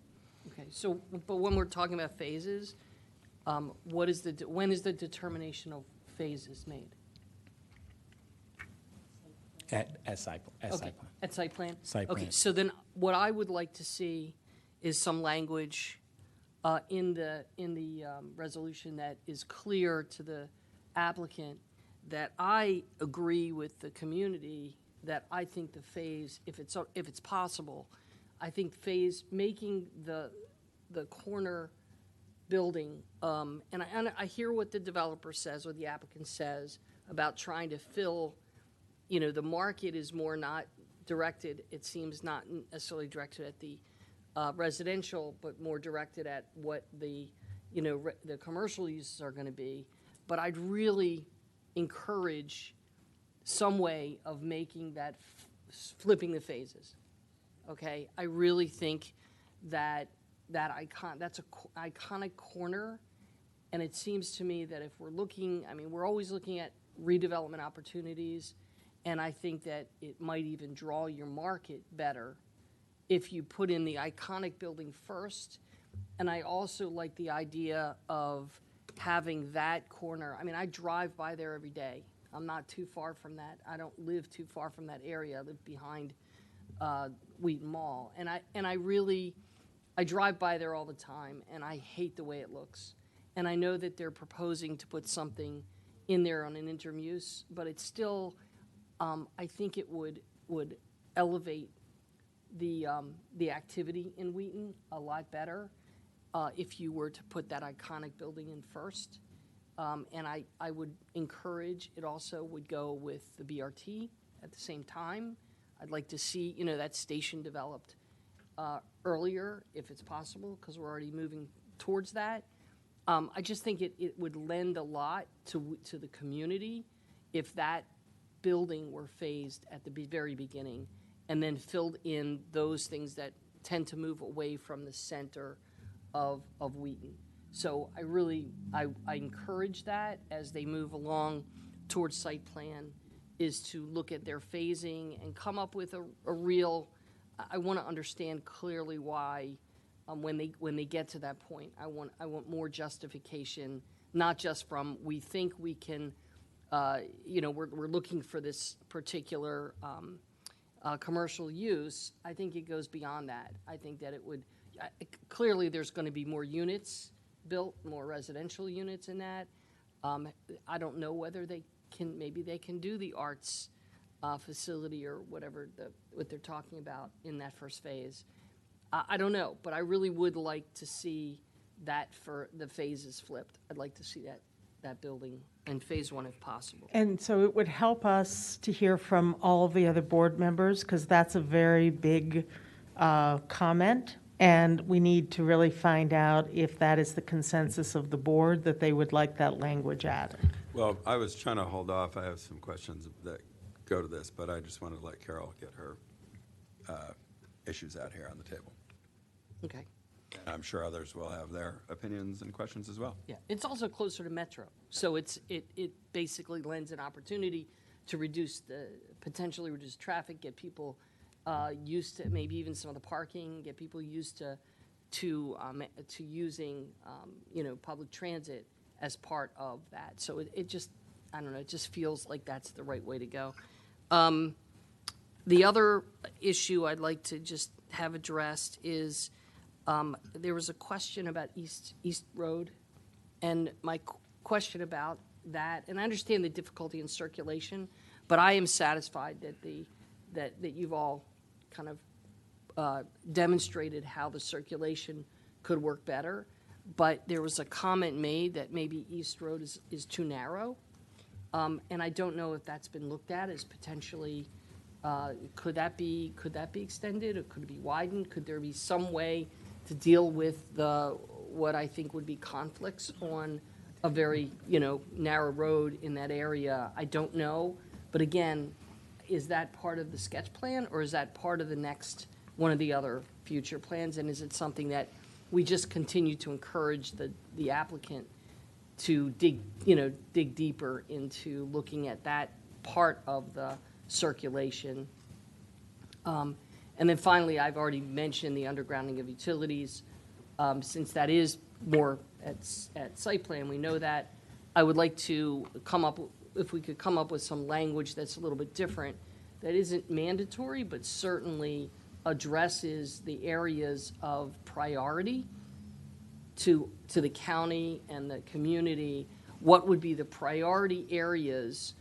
And if we could not require as much of it, but certainly those areas that are more critical to get undergrounding. I mean, I think your major roads are really important. I agree, Veers Mill, but potentially, that area of Georgia Road. I mean, I'd like to see the intersection cleaned up if it's possible. So again, I would like to come up with language that encourages the applicant to really sharpen their pencil on those kinds of issues, and particularly in the undergrounding of utilities, but not have it as you have it as mandatory for all of the units. And I think we can come up with potentially a win-win in that regard as well. So those are the areas that I would look at. So thank you. Thank you for the question. Can I respond to I think the two specific points that you asked? with regard to the East Avenue design, and sorry, for the record again, Matt Folden, Mid-County Planning. At sketch plan, we're not typically getting down to the level of detail with road design. East Avenue is designated by both the 2012 Wheaton CBD plan and the current master plan of highways and transitways as a primary residential roadway. There are some varying recommendations about the specific right-of-way width in that. The sector plan recommends 50, and again, the right-of-way is the area outside the roadway with the vegetation, the sidewalks, and everything. So one of the recent plats that was done in 1990, and this was actually done for the McDonald's right at the corner, it dedicated 35 feet to the center line, which supports an ultimate 70-foot wide right-of-way, which is a standard in Chapter 49 for primary residential roadways. There is language in the sector plan about the right-of-way coming from the commercial side of the street so as to not impact the residential side. So as we move forward with preliminary plan and site plan, we'll work with our colleagues at the Department of Transportation and the State Highway Administration to make sure that the road design is right-sized for the development. But as a primary residential roadway, it could potentially be widened. We've had some early conversations with the applicant about what the streetscape might look like. We're just not quite to the level of detail on that yet. And to the second point about the undergrounding, that is something that we typically see on developments of this scale, undergrounding with the urban streetscape. It is something also in the advisory MCDOT agency letter that we have appended to the staff report. I think it's number 18 in their letter also says underground the utilities along your street frontages.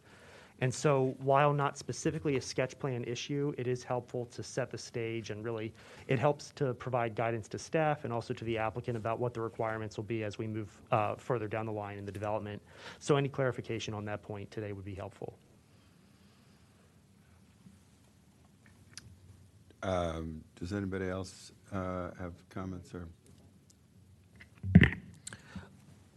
I think Commissioner Rubin covered a lot of the topics that I wanted to discuss. There was also a community concern about, once again, on East Avenue, that there was only going to be a 6-foot sidewalk compared to the rest of the area. I think that's what Commissioner Rubin was directly referring to. And once again, I'm guessing at site plan that will be fleshed out in further detail. I'm just looking at, because it is a residential road, a 6-foot wide sidewalk, is that best practice for that particular section? Yeah, thank you for the question. So I think the short answer is on a residential type street, a 6-foot wide sidewalk, and I think you were referring to East Avenue. Mm-hmm.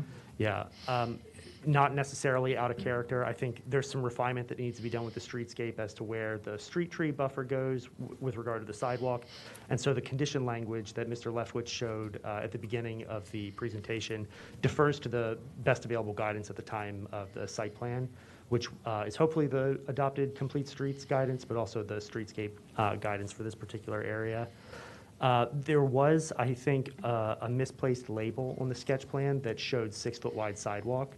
That was something that, because of the amount of space that we had to work with and the type of facilities we were looking at, it was something we actually hadn't really even keyed into that particular label, because what it was getting at was the 6-foot public sidewalk within the public right-of-way, Okay. and not necessarily even the amount of sidewalk that was back behind the property line. So we thought that the condition language that we proposed today helped to clarify that as we move forward to site plan. That's very helpful. And, with regards to the phasing, I agree with Commissioner Rubin. Definitely the delivery of at least the green space on the looking on the west side is something that I think would help activate the space and give the community just an excitement. I feel like that's always an important thing, because construction does take a long time. With the phasing, I definitely want to hear from the applicant to see how that affects their business process, because the idea is based on all the different things that are happening with this particular development. We want to make sure that it gets done, and it gets done to support the incredible amount of affordability that's being applied in this application. I mean, 3-bedroom units, it's an all-electric building. There's a lot of incredible things that are happening that should be celebrated. And so I just want to make sure that the phasing works with what they have. Same thing with the undergrounding. I want to underground. I would love to underground everything. And so, I think that, with our guidelines, there's a compromise on what we can and what we can't mandate, and I think we have to work with the applicant. And like you said, many of those questions will be answered at site plan, I feel. But that's just a general direction that I think we need to continue that conversation, because things like undergrounding, it helps. It helps quite a bit. It gives you a different sense of place, and we're lucky in sections of Wheaton, you can see the areas that are viewed as more attractive don't have any, power lines that are visible. So those are my comments at this time. Thanks for the presentation. I wanted to get clarification regarding the, as the Vice Chair mentioned, the sidewalks. I know there was mention of 6 foot, 8 foot, and 10 foot. So we've talked about the 6 foot. Would you clarify where the 8 and 10 foot proposed sidewalks are? Or if the applicant needs to do that, that's fine. I just want to get some clarification about this. Troy Leftwich for the record. I have the map up here, but I would defer to the applicant in regards of the location of those pinch points. I do know, at least from the Build 2 lines, we're dealing with roughly 24 feet of improvement area that will be assessed at the streetscape level, detailed preliminary plan and site plan levels along Veers Mill and University at minimum, and then on East Avenue along their property frontage, as mentioned before, you have somewhere of upwards of 35 feet, and the projected bays are sitting somewhere around 20 feet. Based on where the current property line is today, with some projected dedications that's going to occur. So, but I would defer to the applicant in regards of the pinch points of that 6 foot and 8 foot that they've shown along. I think Renner's Mill is the area in question. So this is Nicholson. I'll answer on behalf of the applicant. We were always planning wider sidewalks in section 3, the corner, as was alluded to. There's 8 foot public sidewalk, and then an additional between about 6 inches to 2 feet, depending where we are along the property line. In addition to that, there was a 10-foot bikeway planned and a 6-foot planting strip.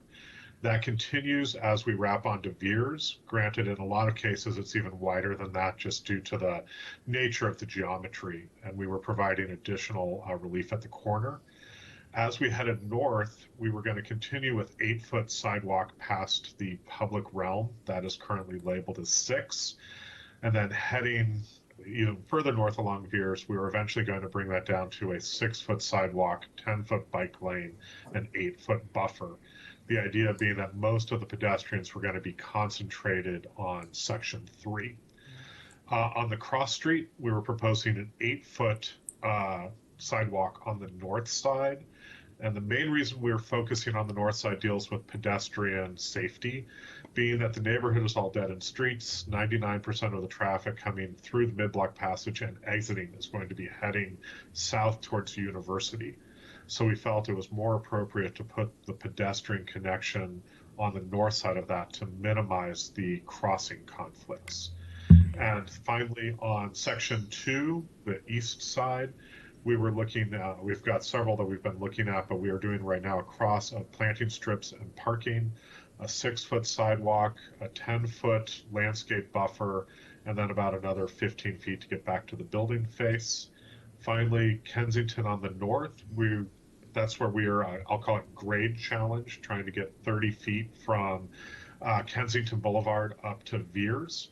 We're currently proposing a 10-foot wide sidewalk with steps, but in addition, bike rentals along the side in order to enable anybody who might have something with wheels to be able to kind of roll it adjacent to the sidewalk. Hopefully that covers it all. I think I hit most. You did, thank you. My second question has to do with the request for the conditional relief. I do know that we'll need to address this further at site plan, but I also want to make it very clear that we know that for this particular intersection at University and Veers Mill, I think it was about 4 years ago, there was a community pedestrian audit. And this intersection is probably one of the most dangerous areas in the county. One, for individuals who attempting to cross Veers Mill, but those who are also walking along the sidewalk. So I think Commissioner Rubin has already mentioned this, and I'll support it. Let's come back. Mr. Poland, I heard what you said regarding the cost for all undergrounding. Let's take a look at your proposal. My primary concern is for people who are walking. We see this at the intersection of Grandview and University, which is not in your application area.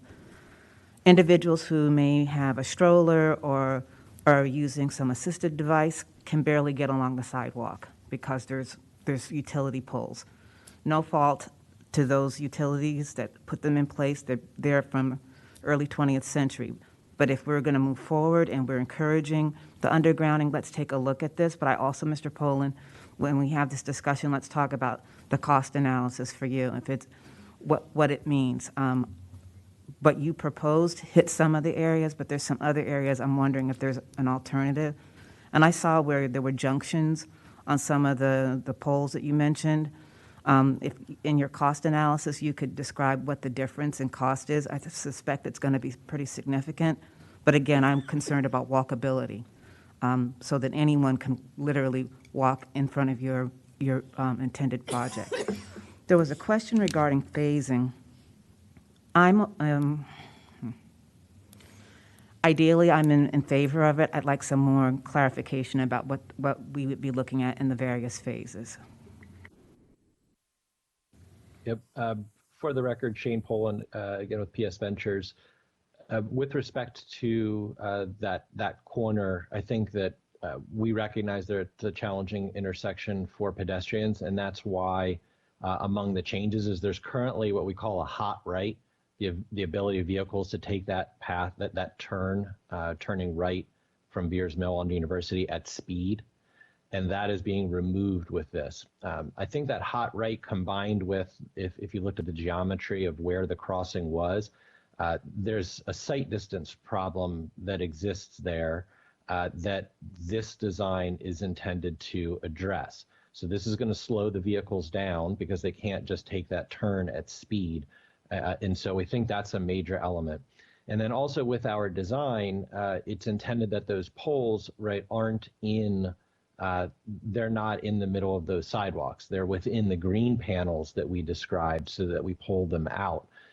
In fact, that's one of the things that we're working through with staff who's looking at some other sections, which would put the poles into the bikeway, which we don't want to do. So for example, we increased the buffer area to the north on Veers to make sure that the poles were not in the bikeway.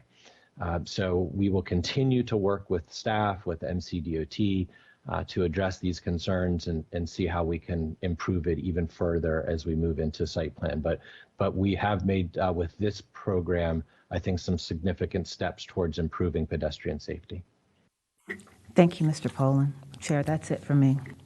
Thank you for that. On this phasing question, it seems to me that, well, you know, I think we'd all agree that getting that building on the corner is first would be optimal. It seems that there's a lot that's beyond the applicant's control as far as finding a retail tenant. I assume that at some point, if they can't find a suitable retail tenant, we're going to be looking at some other use, like more residential, or maybe reshuffle the uses within the rest of the project, which I think is, you know, it would be great if we get some really high quality retail that's appropriate for the site. But if not, it wouldn't be the end of the world, and I don't think we should be holding up the development of the corner, waiting around forever for a retail project that may not materialize. So I guess to me it seems like and I don't want to speak for Carol or anyone else, but just to try to encapsulate the idea that we would like to encourage the applicant to build on the corner first, understanding that that may not be practicable in light of market conditions and the proposed uses.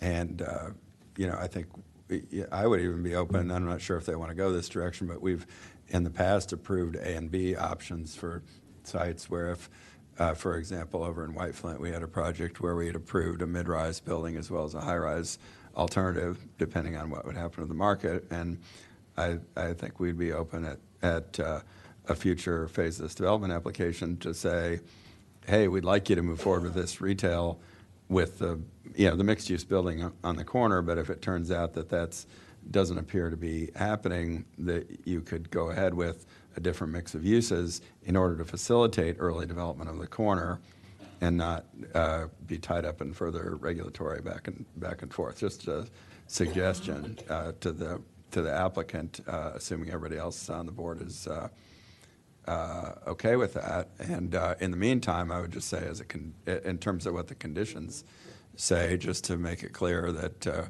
we would like to see the corner developed first, but I wouldn't be too rigid about that. And I think that's consistent with what everybody's said. But anybody who disagrees can correct me if I'm wrong. On the utilities, it seems the condition is a little,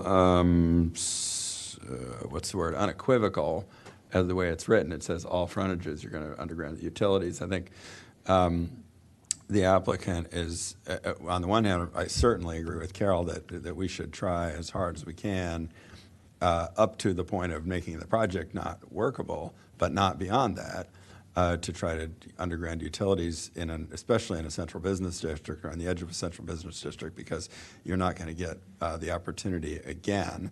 But I think it's got to be proportionate, to be equitable to the applicant. It also should not impose an insurmountable economic barrier to construction of the project. And I would just observe that as far as priorities are concerned, the frontages, I think, on the major roads, Veers Mill University, I think have to come first. Recognizing also that, as the applicant has pointed out, some of these poles are going to extend beyond the limits of the project frontage because the wires tie into poles on the other side of the street, for example.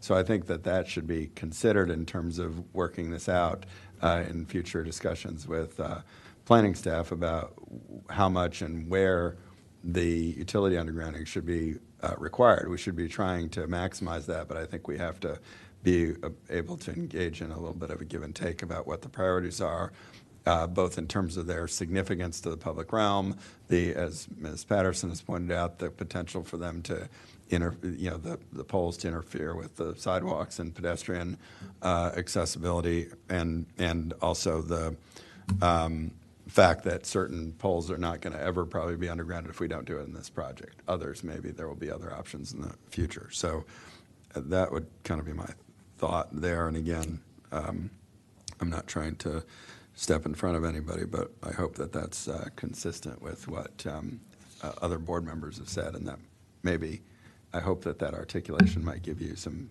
guidance about how to deal with the applicant on the next phase of this, whether or not that's formalized in the condition. I just think the condition needs to be softened a little bit, because right now it's pretty much you're going to do it on all the frontage or else. Nobody else has talked about this height issue. I don't know that we're strictly speaking required to make a finding about the applicability of the height limits in the zoning code as part of this application. I have to say I'm satisfied that these heights do comply with the master plan and the code. I do think, and my judgment about the compatibility of this is informed by what's going on across George Avenue as I'm looking out the window. I recognize that these buildings are certainly a great deal taller than what's in the neighborhood right now, just as what's in the neighborhood on the far side of the Exchange project, the Safeway, that's on the east side of George Avenue, where I'm looking out the window from our headquarters building right now. And I think that achieves a pretty effective, compatible step down. It's rapid, but it's not, I think, visually abrupt, and I think it does, I don't think it overwhelms the residential development that's more single family and townhouses and whatnot that's on the far side of the Safeway and those high and mid-rise apartment buildings over there. So that's why I say that I think in this case the 45-degree angular plane does, and the way that the applicant has addressed this is Not everybody's going to love it.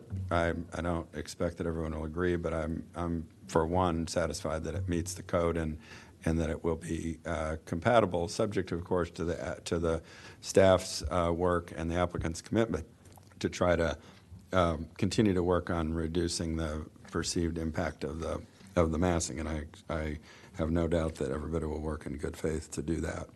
On the sidewalk issue, I think that some of this is about, complete street guidelines and what kind of street category we're talking about, but also in the context of a project like this, where you're going to have a lot of people in those buildings. And I think that I would apply, overlay a sort of a test that you're not going to find in the complete street guidelines, which is what are the expected pedestrian and bicycle volumes on those frontages post redevelopment of this building and other buildings that we would expect to fill in around it. For me, that's the important question is, like, obviously you're going to want more than a AASHTO minimum 5-foot sidewalk in an urban area that's intensively developed like this, and you do in this application. But my question would be, as to each one of these frontages, what kind of volumes of people coming in and out of these buildings you expect, in addition to the, I guess, what you'd call background pedestrian and bicycle traffic now and in the future. And I think that should inform your thinking about what to insist on when you're working this out at site plan or future stages of the development. And, obviously there's trade-offs with the landscape buffer and stuff like that. But I think it's important to remember that, with like the 10-foot bikeway and whatnot, you're also taking some of the burden off of the sidewalk and you're putting it on the bikeway. So it's a little bit different circumstance that if everybody's going to have to share like an 8-foot sidewalk, that would be just a different situation. So that's kind of my thinking about all this, and feel free to anybody who disagrees with anything I've said, but I'm trying to encapsulate what I think I've heard from others and putting my little gloss on it. Yeah, I agree. I didn't say anything about the height and density. I wanted to leave something for the chair. I appreciate that. I still have some, I'm trying to add a little bit of value here. But, that's right, yeah. But I agree with what he said, and I actually really like the comment about that you made, Mr. Chair, about the if finding a tenant for retail for the ground floors of that iconic building is what would hold up its development. I could see other uses because, as pointed out, there is a lot of retail in that area, particularly with the mall right across the street. So we've talked about this in other ways, about other ways that you can activate the streets, and you don't necessarily have to have the retail. So I would, encourage that. I think it's more important to have the building than it is to have a particular use, as long as it's consistent with the master plan, is compatible with the area. Jerry Sishy, sorry. Just on the next project, we got item 7, Great Seneca Plan. We did require undergrounding of utilities along Downtown Road.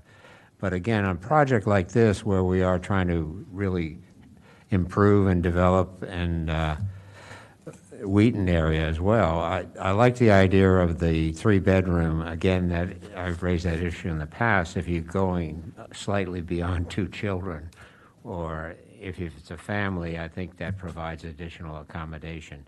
But I don't know whether in this case, if utilities were underground, whether we could allow an additional floor or 2 floors that would in effect balance the cost of undergrounding. Or do we have particular height? Well, that's not really the way the zoning code works, but yeah, but is that a change that we can make, or over time, or at this point? To just, if they're doing something that's so important to the visibility of the community, putting stuff underground, could they be granted a floor or 2 that would, in effect, somewhat cover those costs? I don't think so. Sorry. I mean, it's not a bad idea. It's just their heights are, they're trying to work within the envelope they have with their zoning. Yeah, But I think we want to be sensitive to the fact that it is expensive, and we're trying to be flexible, but it's also really important to get those utilities undergrounded. It's actually not just about visual clutter. It's not even just about the pedestrian issues that Commissioner Patterson raised. It's also about reliability of electricity. I mean, the more you can underground utilities, the less likely it is you're going to get a power outage when the wind blows. And you have a rainstorm that takes down trees, and they hit one of those power lines, and that's why our power goes out. So that's we don't want to shortchange that. Mr. Poland really wants to say something because he's got his hand up. Yeah, just yep, thank you. I just wanted to mention that I appreciate the discussion of the flexibility of the phasing, and it's something we'll consider. But in addition to the viability of the corner building, and again, I look at both buildings as iconic. We don't have the exact number of the units, but it's probably plus or minus 25 units different, or 50 units between those two buildings. They're both large buildings. But when we met with county representatives regarding the Cultural Arts Center and what that programming might require, it was clear that the building in Section 1 could more easily accommodate and successfully accommodate the requirements of the Cultural Arts Center. So it's not just about what's happening in the corner building. It's about what was feasible to design for that use. And so again, I just asked for that. If you know, we understand there's the preference, but if you could give us the opportunity to again further flesh out the reasoning behind what we've got, including the constructability, the issue I raised about building yourself in for a corner and what that would mean for each property. So we understand the preference, but we just hope that whatever language comes out is flexible enough to accommodate what might be happening in both sections. Thank you. Yeah, and I don't think we're trying to take a hard line on this, but I honestly, I just have to tell you, don't wait around for the county, because the county still hasn't leased the space in the building we're sitting in right now 2 years after it's opened. And I'm not trying to throw rocks at them, but, you know, just realistically, the county, you know, sometimes takes a long time to get it together. So we're not trying to make this more difficult for you. In fact, we're trying to make it easier by not getting you in a position where you've just sort of built everything around a certain possibility, and that possibility doesn't materialize in a timely way. And we want to give you some flexibility as well as giving you a little nudge to try to get the corner developed. So I don't think we're trying to give you a hard time here. Yeah. Okay. So could we get a motion to approve? I hope that it's been clear, and maybe you're going to have to go watch the tape. I may, if I may, Carrie Sanders, for the record, want to clarify 2 points. I think we don't have a condition about phasing, so what we would want to do in the resolution is reflect the board's strong encouragement of doing the corner building first. Yeah, and I mean, I think yes. this is more color commentary than anything else. It'd be fine if it's in the resolution or condition, but the important thing is we're just trying to give you some direction for as you are having further discussions. Absolutely. Appreciate that. And then the second thing that I believe I heard is a priority of undergrounding utilities on Veers Mill and University Boulevard, where we have pedestrian safety concerns, over, let's say, East Avenue, where it's a more residential street. So did I capture that correctly? Because right now we're saying in condition 6A, the applicant must underground all utilities. I think we're changing that to say utilities along Veers Mill and university frontages. What I was trying to get at was that there's sort of multiple sort of different layers to this analysis of what should be prioritized. One of the priorities, I hope we all agree, is the major roadways, which are Veers Mill and University. And that, based on that criteria, east is not necessarily the top priority. However, that's not the end of the discussion. I think part of the issue is also how difficult is it, because you've got wires going across the street. That's another issue. And what is proportionate in terms of the totality of how much you're asking of an underground, how many linear feet of frontage, what are the issues with the transmission lines as well as the feeder lines, or whatever the term of art is for that distinction.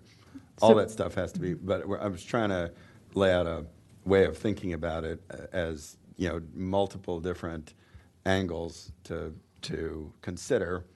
and to provide some more flex. I think maybe the condition should just say something like, utility undergrounding should be prioritized, subject to proportionality and the considerations that I just described. Yes, we can, I think what we can revise it to is they can be undergrounded as reasonable and proportional as determined by the planning board. Yeah, I would suggest if you work with the resolution and get it to us a little bit earlier then, so we have an opportunity to kind of look at it before acting on it. So that would be helpful too, because oftentimes the resolutions that come in later aren't we don't get until a day or two before. So if we could kind of focus on trying to get this resolution into the packet early enough so that all the board members can really take a look, because it's been a lot. There's been a lot of comment. So. Okay, could we get a motion to approve the sketch plan with the conditions as modified? So moved. Second. All in favor? Aye. Aye. Opposed? That is approved. Thanks very much. We'll see you, I hope, again on the next phase of this soon.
And here we are on what turns out to be the last time of the day, which is Great Seneca Plan, Connecting Life and Science, Scope of Work, with Maren Hill calling in from the library?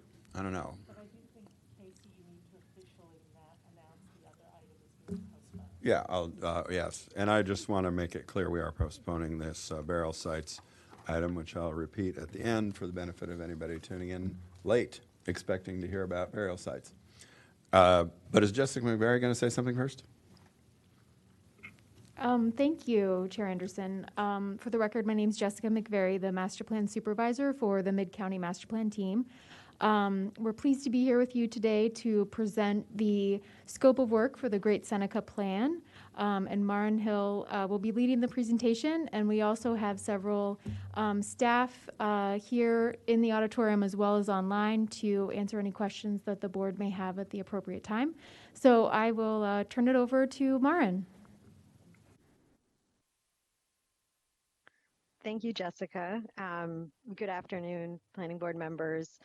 For the record, I'm Maren Hill with the Mid-County Planning Division, and as Casey noted, I am coming from my basement bunker to present the scope of work for the Great Seneca Plan Connecting Life and Science. It's like Dick Just Cheney. want to- You have an undisclosed location. Right? Nobody knows where I am. Let me just share my screen. Hopefully you can see that all right.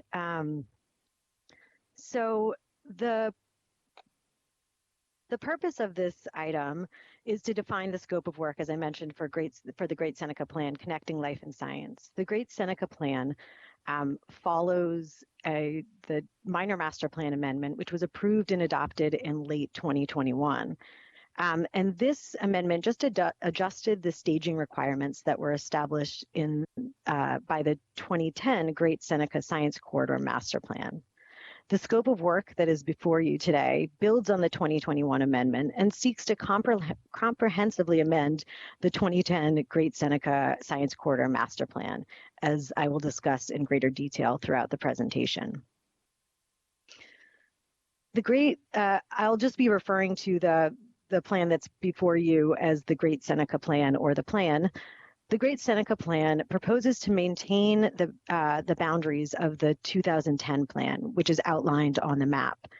As you can see on the map, this plan is somewhat unique due to the municipalities of Gaithersburg, Rockville, and Washington Grove that are shown in yellow, pink, and brown, respectively. The city of Gaithersburg occupies 10 square miles in the center of the plan area, and the city of Rockville borders the plan to the east, and the town of Washington Grove is located to the northeast. The plan area includes the western Quince Orchard neighborhoods that are west of Gaithersburg, as well as the Life Science Center and enclave areas such as the National Institute of Standards and Technology, Rosemont, and Walnut Hill, which are nearly surrounded by the municipalities. I somewhat affectionately refer to this plan area as my Swiss cheese plan. And despite the large geographic area, the Great Seneca Plan will predominantly focus on the eastern side of the plan area, which includes the Life Science Center, Highwood, Washingtonian Residential, Washingtonian Light Industrial Park, Rosemont, Walnut Hill, and Oakmont, which are labeled on the map. The reason for this is that this focus area has experienced the most change over the past decade since the 2010 plan was approved and adopted, and has new planned transformational investments on the horizon, including the LSC Loop Trail. The Life Science Center, which is shown at the bottom of the map, has been the center of new development applications as well as construction in the area. These areas, such as Washingtonian Residential and Washingtonian Industrial, are also adjacent to important commercial centers in the city of Gaithersburg, such as the Rio Lakefront and Downtown Crown, which were built since the 2010 plan and which may require new connections. The focus area also contains roadways with planned major infrastructure, such as grade-separated interchanges, the corridor connectors, which are recommended in the Corridor Forward Plan, and the Great Seneca Transit Network, a current initiative by the Montgomery County Department of Transportation. While investment in infrastructure in the life sciences has been a focus in recent year, particularly with the COVID-19 pandemic, these investments are not new for the Great Seneca area. Public investment in transportation infrastructure over the past 2 centuries, first with the Baltimore and Ohio Railroad, and later with the Washington National Pike, which is now known as I-270, as well as targeted investment in the science industry over the last 2 decades, has significantly influenced both the physical and cultural development of the area. More recently, the 2010 Great Seneca Science Corridor Plan established a vision for the life sciences as a biotechnology, healthcare, and higher education hub, which includes an expanded first-class medical center, research facilities, academic institutions, and an array of services and amenities for residents, workers, and visitors, which is today, the LSC, the Life Science Center, is home to a major hospital and medical center, academic institutions, and private biotechnology companies, which include Adventist Healthcare Shady Grove Medical Center, universities at Shady Grove, and the National Cancer Institute's consolidated headquarters.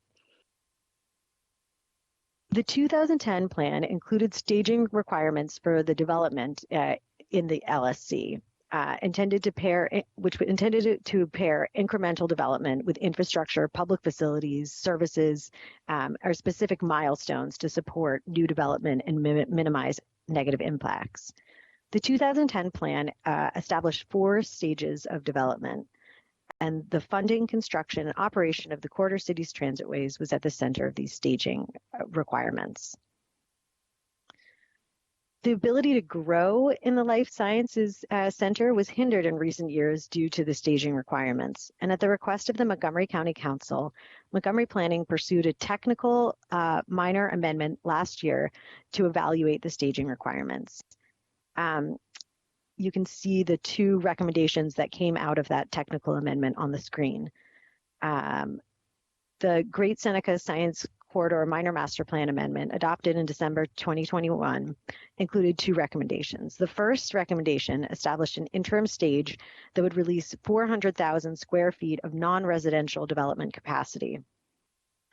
The second recommended a comprehensive amendment to the 2010 plan, the subject of this scope of work. The rationale for the minor technical amendment, followed by a more comprehensive amendment, was really grounded in a parallel planning effort, Corridor Forward, the I-270 Transit Plan, which is a planning effort focused on identifying the highest priority transit projects to serve communities and employment centers along the I-270 corridor, including the Life Sciences Center.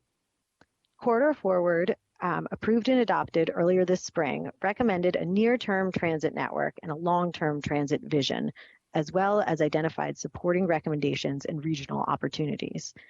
The near-term transit network reimagines the master-planned Corridor Cities Transitway to establish a network of dedicated bus lanes that are efficient, equitable, and realistic to build. At the same time, while only 12 years have passed since the adoption of the 2010 plan, a lot has changed.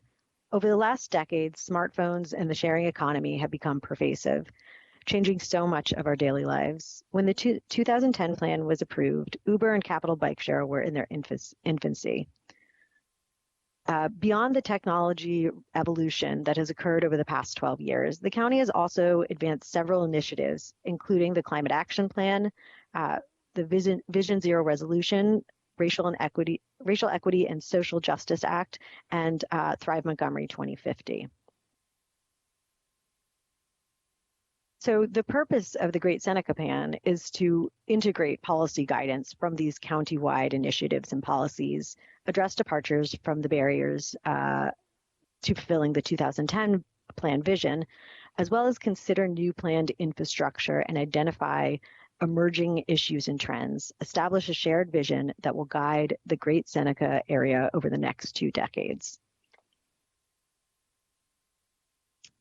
We propose to explore these elements through the planning process. It is anticipated that additional elements may be added as the engagement effort and existing condition analysis continues.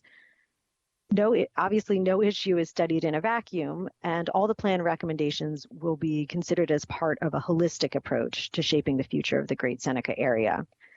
Throughout our engagement and analysis, we will apply an equity lens that will examine both in our process and in the recommendations how we promote fair and just inclusion in which all can participate in this process or in their community to prosper and reach their full potential, as well as addressing historic inequities. So, as we discuss this plan and approach these elements, I think it's important to put into context the scale of the actual plan area. Here we've overlaid the street grid of the Life Sciences Center, just that one small piece of the southeastern portion of the plan, not even the entire focus area, with an aerial of part of DC. The Life Science Center would stretch from Union Station to Scott Circle, just shy of DuPont Circle, from L'Enfant Metro Rail Station to the Rhode Island Metro Rail Station, from Howard University to the U.S. Capitol. It is massive, and as we develop a vision for this area, we have to keep in mind what it would take to achieve this vision. The Great Seneca area will not be downtown DC, so what type of vision is appropriate and what type of infrastructure, services, density, parks, and investment is needed to implement the vision that we come up with in collaboration with the community. So again, when we for community identity and character, when we explore this element, we're exploring it for an area that is home to approximately 37,000 people. The people who live, work, and play in the Great Seneca area are incredibly diverse, with unique needs and interests. However, this area lacks a sense of place, a unifying identity or gathering spaces for smaller districts and neighborhoods. Staff will engage community members to understand the cultures and elements unique to the area. Staff will work to incorporate and to highlight the various cultures that comprise the community through urban design, architecture, and open space planning. Over the last decade, the plan area has attracted world-class biotechnology and life science companies, as well as healthcare, higher education institutions, and new multifamily residential development. But despite the growth, recent development applications are not delivering the building forms, residential, or employment densities envisioned in the 2010 plan, and significant square footage remains in the pipeline. Further, the staging requirements established in the 2010 plan present additional challenges for development. So as part of land use and staging, staff will evaluate the current zoning designations in the plan area and explore right-sizing zoning. What that means is examining if the zoning allocated assumes too much, too little, or just enough height and density. Staff will also assess the 2010 staging requirements by reviewing the anticipated and actual impacts of development and evaluating the original objectives and unintended effects. Staff will explore maintaining, amending, or eliminating staging requirements through this planning process. The population living in the plan area has grown by 20% since the 2010 plan was adopted, more than double the rate of the county overall over the same time period. Residential vacancies remain low in the area, while the number of dwelling units built or approved reaches less than half the capacity that was allowed by the 2010 plan. Staff will examine existing zoning and land use in the area and work with housing partners to determine how, where, and what types of new residential housing should be pursued. The plan will also seek to encourage the production of more housing to better match supply with demand, plan for a wide range of housing types and sizes to meet diverse needs and promote racial and economic diversity in housing in every neighborhood.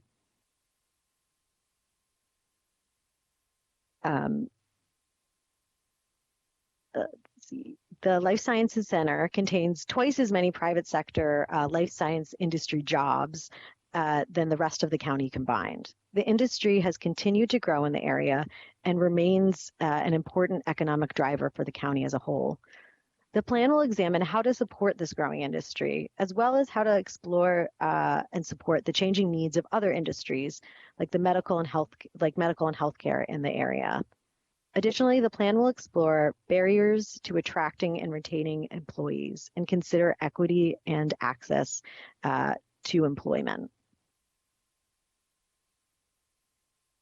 For transportation connectivity and access, to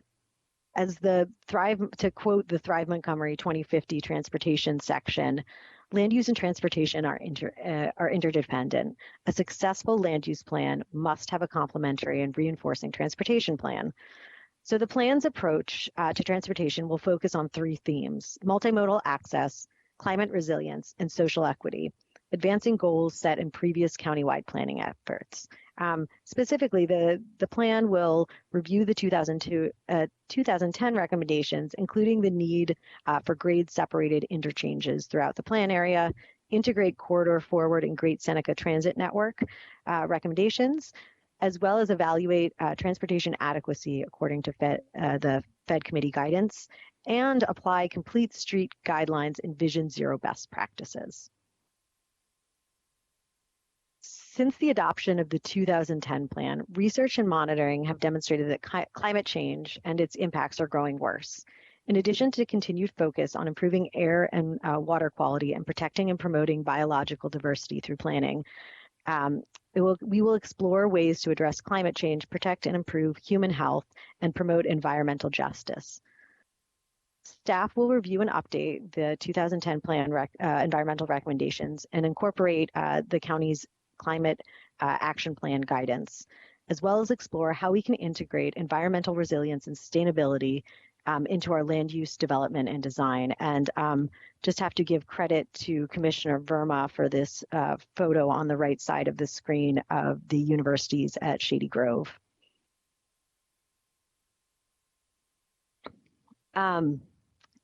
The 2010 Great Seneca Science Corridor Design Guidelines, which accompanied the 2010 plan, recognized, and this is, I'm quoting, "Today, the buildings and spaces in the Great Seneca Science Corridor Master Plan are complementary in use and function, but unsustainable as self-sufficient entities. They function like typical research parks with wide roadways and setbacks, buildings forming visually separated spaces and physical barriers that prevent a cohesive and accessible built environment." So that's from 2010, but development remains relatively unchanged and has not achieved the urban style that was envisioned in 2010. So staff will examine the patterns of development to date and explore strategies for attracting a broader mix of uses to individual developments and districts. We will also assess the connections between buildings, uses, and the public realm and explore strategies to create a network of parks, trails, and open spaces. The 2010 plan also recognized that thriving places rely on high-quality public realm. Parks and open space offer community gathering places, foster a sense of place and civic pride, and encourage environmental stewardship. These are all essential components of community life. The 2010 plan recommended an extensive park, trail, and open space network. And while some of the projects like the LSC Loop Trail have received funding through the county CIP program, Capital Improvement Program, none of the private open spaces or development parks identified in the 2010 plan have been built or improved.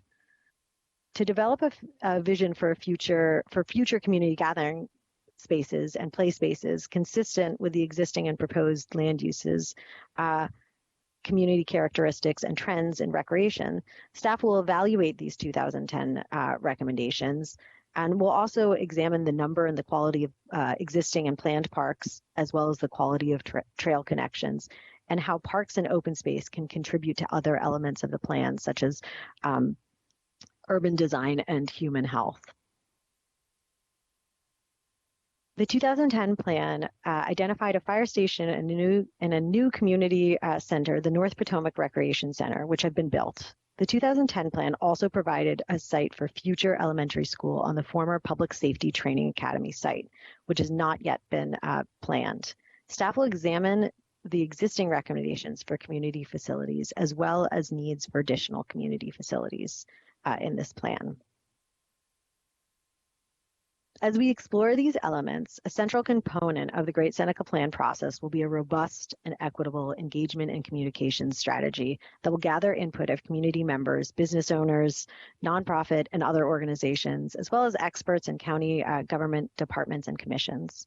We've had some early pop-up activities. Part of our strategy is meeting people where they already are. So as they pick up their groceries, commute to work, or even just grab a donut. We'll continue to pursue this type of strategy of going to where people are, as well as hosting our own events, such as the virtual kickoff meeting that we held in April. But just as importantly, we will also partner with organizations like the universities at Shady Grove, Identity, the Chinese Culture and Community Service Center to build community partnerships that reach wider audiences. We will also continue to engage with our municipal partners and fellow county and state agencies. And as we go through our visioning and engagement process, we will have iterative interactions with community members. So this means recording their ideas, concerns, and feedback, and then returning to them and saying, this is what we heard, and this is how we're incorporating it. What do you think? So that it will be a process of back and forth between the community and the planning staff and the community with each other. So this is our proposed timeline for the plan. As you can see, we've been doing plan preparation for the earlier part of this year. We are now in the scope of work in May. We plan to do visioning and analysis over the course of the rest of this year, 2022, and are expecting or anticipating that our preliminary recommendations will be ready for the board in early 2023, bringing the working draft as well as the public hearing to the planning board in spring of 2023. And going through work sessions through the summer of 2023. We anticipate giving the transmitting the planning board draft to the county council at the end of the summer with a county council public hearing in fall of 2023 and working through work sessions through the end of the year with approval and adoption expected in early in 2024. So stay connected, you know where to find me, but also we're happy to address any questions or concerns that the planning board has. As Jessica McVeary mentioned, we have a number of staff who worked on this scope of work and will be working on the plan present either at the meeting with you all or online on the Teams meeting to answer any questions. Thank you. Are there questions or comments from the board? I just have a quick comment. I just sent an article to Ms. McVeary. For some reason, it wasn't going through for Ms. Hill, but it was an article in BizNow recently that talked about the overflow from Boston in the biotech industry, and now it's going into their suburbs. So, and what they're doing to to try to accommodate and keep them in that it's the city overflow growth, which what struck me is Ms. Hills, when you indicated, well, we're not Washington D.C., so it is a suburb. The area of the life sciences is more suburban than urban, so perhaps we can take some lessons from what they're doing in Boston to try to accommodate that kind of growth and keep it here and even bring it in. So I urge you to. I don't know if the article will help, but it certainly is something we could look at because. Areas in the life sciences that are just just growing like Boston, and we always find ourselves recently we find ourselves comparing our ability to retain and and attract the life sciences in competition with the Boston area maybe we can learn some lessons from that and put it into our plan as well.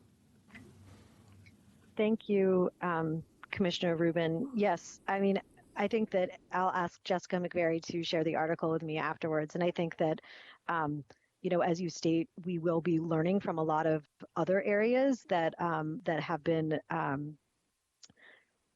attracting life science industry jobs. And I think that also it's important to note that this area is a hub. So when I say it's not DC, it's not to say that in attracting life science industries, we cannot compete with other major cities in this. And I think that Montgomery County in some ways is really unique in its ability to attract so many life science industry jobs that we're seeing that we're on lists with places like Boston and San Francisco that you might not expect to see us on. And I think that part of this also will be Ben Kraft, who is here, has done some early outreach to Maryland Biohealth Innovations. And we are putting together also some ways that we can reach out to life science industries, employers of all sizes to say, you know, what are the struggles that you're finding? What are the barriers? Because there was actually another BizNow article that was also talking about how, you know, not having spaces for smaller startup companies is hurting equitable growth in the life sciences, and how can we support that and make sure that that's part of our program as well. So I think that hopefully we'll be learning a lot more about this through the course of the plan. But thank you for that that lead. I will follow up with Ms. McVeary. I had a couple of observations. So very exciting, and our tour was very nice, you know, just getting a sense of what's going on out there. You know, when I visited Cambridge last summer, first of all, I was very jealous because I saw everything that was happening, the transparency that they've adopted in their urban kind of environment. You could see why they want to be all clustered around each other. And I think we're eventually going to get there. You know, we see life sciences happening, obviously, in downtown Silver Spring in an urban environment, which is a little bit unusual. And now we're seeing it in Pike and Rose. So it is going to happen, I think. I think there's an opportunity here to, wherever possible, create that same kind of environment. Right now, it has that feeling of like an office park, right? And, you know, some of that is based on the requirements of the kind of development we're getting. And some people want to have that kind of spacing. And so I recognize it. And, you know, you can't always have an urban environment in a more suburban format. But there is a way to create that sense of place that I think makes it a more attractive kind of place to develop. You know, and I had an idea, and maybe you're already doing this, and I've seen references to this, but I think it would be a good idea to start kind of putting out, or at least our own internal research, to the extent that we have capacity to start, to the extent that we can pre-approve these kind of spec buildings where, you know, we always hear that the timing is what causes people to either go to Frederick or another place in the country. If we have the capacity to kind of like pre-approve or have some sort of you know, block set out to like, hey, this is what you can do here. This is what we've already kind of envisioned. And maybe we've already done that, or maybe that's part of this plan. But I'm trying to think of ways to really get excitement coming here so people know that, like, look, this is what we know for sure can be built. And of course, the design has to still go through our process, and there's, you know, transportation review and all of that stuff. But I'm just trying to think of ways of like, how can we really let people know that this area is ready. And I think what we heard from our tours were concerns of just always uncertainty of, you know, what would happen with a particular parcel. Do you have any thoughts on that? If I may, Carrie Sanders for the record, Chief Mid-County Planning. I think this is a great point that you bring up, Commissioner Verma. We understand that life sciences development has a very strict time frame, and there's a lot of design considerations as part of that time frame as well, in terms of how the building needs to be laid out and the height and the width and that type of thing. One of the things that we learned from working on the Advancing the Pike District study was, and we interviewed a lot of property owners as part of that project, to increase certainty, having like a really helpful urban design framework that sort of lays out options for sites, that helps applicants, because then they can say, well, we've already, with these urban design options, they've already been vetted with the community, they've already been run through the property owners and the staff. And so when we go to redevelop, we can lay out our site with these urban design frameworks in mind. And so it almost, it really helped, I think, get some of the projects going in White Flint that hadn't been moving ahead when they saw this different frameworks. I think Rose Village is a good example of that, which essentially came in for a sketch plan that was based on this urban design framework that we had done with the Pike District study. So I think replicating that model for this project might be really helpful, and that's something that I know Marin and Aaron Savage, who's working on the urban design, as well as Natasha Fahim, will be doing as part of this project. And we can definitely work with the applicants closely through that to hopefully speed up what you describe as like this process. It's the building, but it's also the layout. And so like getting that layout figured out early saves a lot of time. And we might be able to have some assumptions at this point Yeah. with regards to, like, for instance, mechanical and HVAC, where we know typically we're seeing like you need another, 15 to 20 feet on the top, or you need this kind of structure for loading, or, I know every building is different, but there are some patterns I'm sure that we start to see that we can say, okay, this is what we think you can do here. And maybe even having some massing ready for them to look at. Just something to give them. I find so much of this market is psychological in terms of there's always an uneasiness when people are trying to go forward with the project. And to the extent that we can provide as part of this plan and going forward, some sort of general framework of like, hey, this is what, we're not going to guarantee anything, but this is what we're seeing, and putting it out there, and I think that's going to be helpful. Thank you for the presentation. I have to agree with Commissioner Verma. The menu of options, I know when I spoke to BizNow Group in December regarding life sciences, it's a broad term, and we frequently try to lump everything together. I think having that menu of options or talk about the needs, as was described for lab space versus the manufacturing.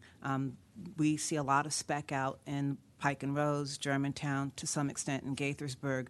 And we find that most of the concern has to do with, is a little bit different. So with those who are doing the labs, they need to know, can they, as was mentioned before, can they have that additional space for the water filtration and cooling? But for those who are doing the actual manufacturing, their concerns are, do they have the capacity? And more importantly, which is beyond our control, is do they have the approval from the regulatory agency that they've applied to? But again, it's back to speed to market. So I think this is something that we can look at, and not just from lessons learned, but what are other jurisdictions doing? We hear a lot about Boston. Boston has some other demographics that we don't in terms of who's in the area, Cambridge in particular. We see MIT, Harvard, and other universities nearby. We don't have those bragging rights today. But we do have the access to transportation. And as someone who grew up in New England, Boston's transportation is still emerging. MTA specifically responded to complaints regarding people being able to get around. And they've done some work, but there's still room for improvement. And I think this is something that we can leverage as we have this discussion. The proximity to Metro, the proximity to our public transit, but also looking at what this means. I talked about R&D and I talked about the lab space, but there's also the computational computing aspect and what that means and what the requirements are in terms of the type of site that's built. The computers, again, need the refrigeration or cooling, but they also need to make sure that they can support the equipment that's there. So, again, I think there's opportunity, and we should look at, I know San Diego was mentioned recently as well, but their background is more on the lab and manufacturing. The Salk Institute is near there. So again, just keep that in mind as you move forward.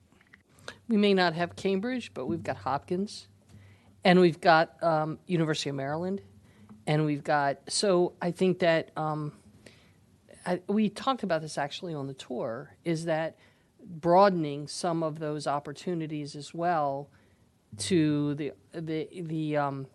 fundamentals. In addition to the transportation, I think that was a great point.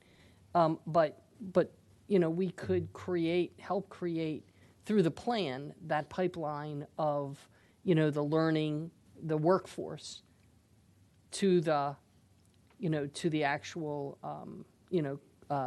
organizations, and provide, you know, we encourage that kind of interplay and access for a workforce that would work. So we may not have Cambridge, but we've got Hopkins, and I think we should work with them, see if there's other ways, and also you've got the universities of Shady Grove that are right there, and focusing on what kind of programming they can encourage. So that's another area that I want to make sure. I'm sure you're already thinking about that, but if we can focus on that a little bit on the plan as well. In other words, I'd like to see this as a economic development plan as well as a land use plan. Thank you. And I just wanted to add that also Montgomery County Community College, Germantown, offers an associate's degree in life sciences. So one thing that we saw that was really interesting is I think we tend to, as Commissioner Patterson said, lump the life sciences together and also think of what the jobs are that are available through life sciences. And it's actually quite diverse, or more diverse, and there are lots of different entry points at different experience levels, educational levels, which I think is very encouraging as well. Jerry Sushi, I have a few comments. I've lived in Boston, and I've lived in this area that we're talking about since about 1969. We're in the city of Rockville. I noticed you mentioned this little Hillwood piece that's part of the city of Rockville. There's a couple pieces that are south of 28. Interesting whether you're talking with the city of Rockville. They don't quite reach this, but they certainly have a role to play. Again, if you're going to house people that are working there in housing, so cooperation with Rockville would be great. I think in about 1980, when I was with MCDOT, I took Great Seneca out of engineering and moved it into planning because of all the environmental coordination that was required. Is this road now under state jurisdiction? It has the Maryland 117. Is it a state highway now, or is it still county, MCDOT? Do you know? It's a state highway. Yeah, that's what I thought it got transferred at some point. But again, just one minor thing I mentioned it. I still think the Travella Road connection, again, it might take a little cost on a PEPCO project, but make the connection to Medical Center Drive. The other thing I did get to on one of the tours in the city or the county, I did get to Germantown, and they were saying, yes, their students that we educate, they've gone to our public school, they've gone there for 2 years, they get hired by Austin and other places around the country, maybe even Boston. So again, certainly capturing that based on our investment. And again, you talk about extending the red line up through Germantown. You had the picture there of, the Grove area. When you go through Germantown, I don't know whether that would eventually be underground, wouldn't be at grade because of the third rail, maybe elevated. But maybe the consideration ought to be using the right-of-way, state right-of-way of the ICC and bring the transit this way, because in a way, extending it red line north, you're competing with the commuter rail program, you're competing against some of the BRTs. So to serve this area and have a transit station here that people could, get to DC, Union Station, et cetera, I think would be important. And again, we do have a little bit of effort of some biotech on the 29 corridor And again, that is the corridor that takes you to Boston, Philadelphia, Baltimore, and south to Richmond and the Research Triangle. So again, in our marketing, quite a bit of biotech here, but again, we got to still remember the 29 corridor. That's a part of I-95 corridor. So those are just some off-the-cuff comments. But, you know, maybe you want to take the red line.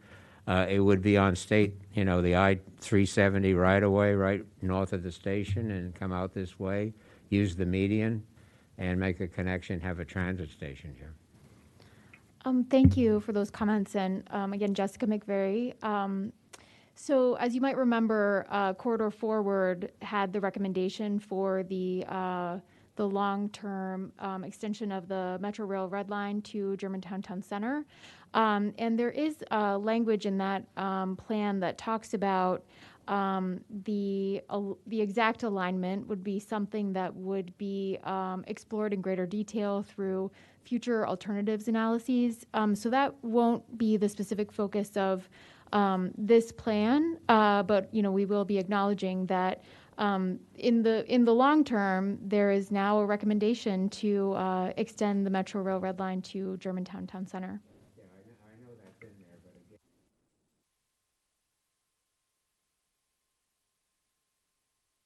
again, background has been.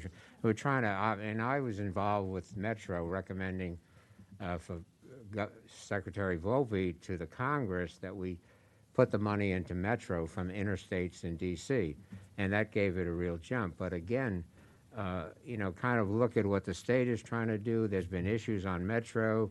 They're being corrected to some degree. I work with them as well.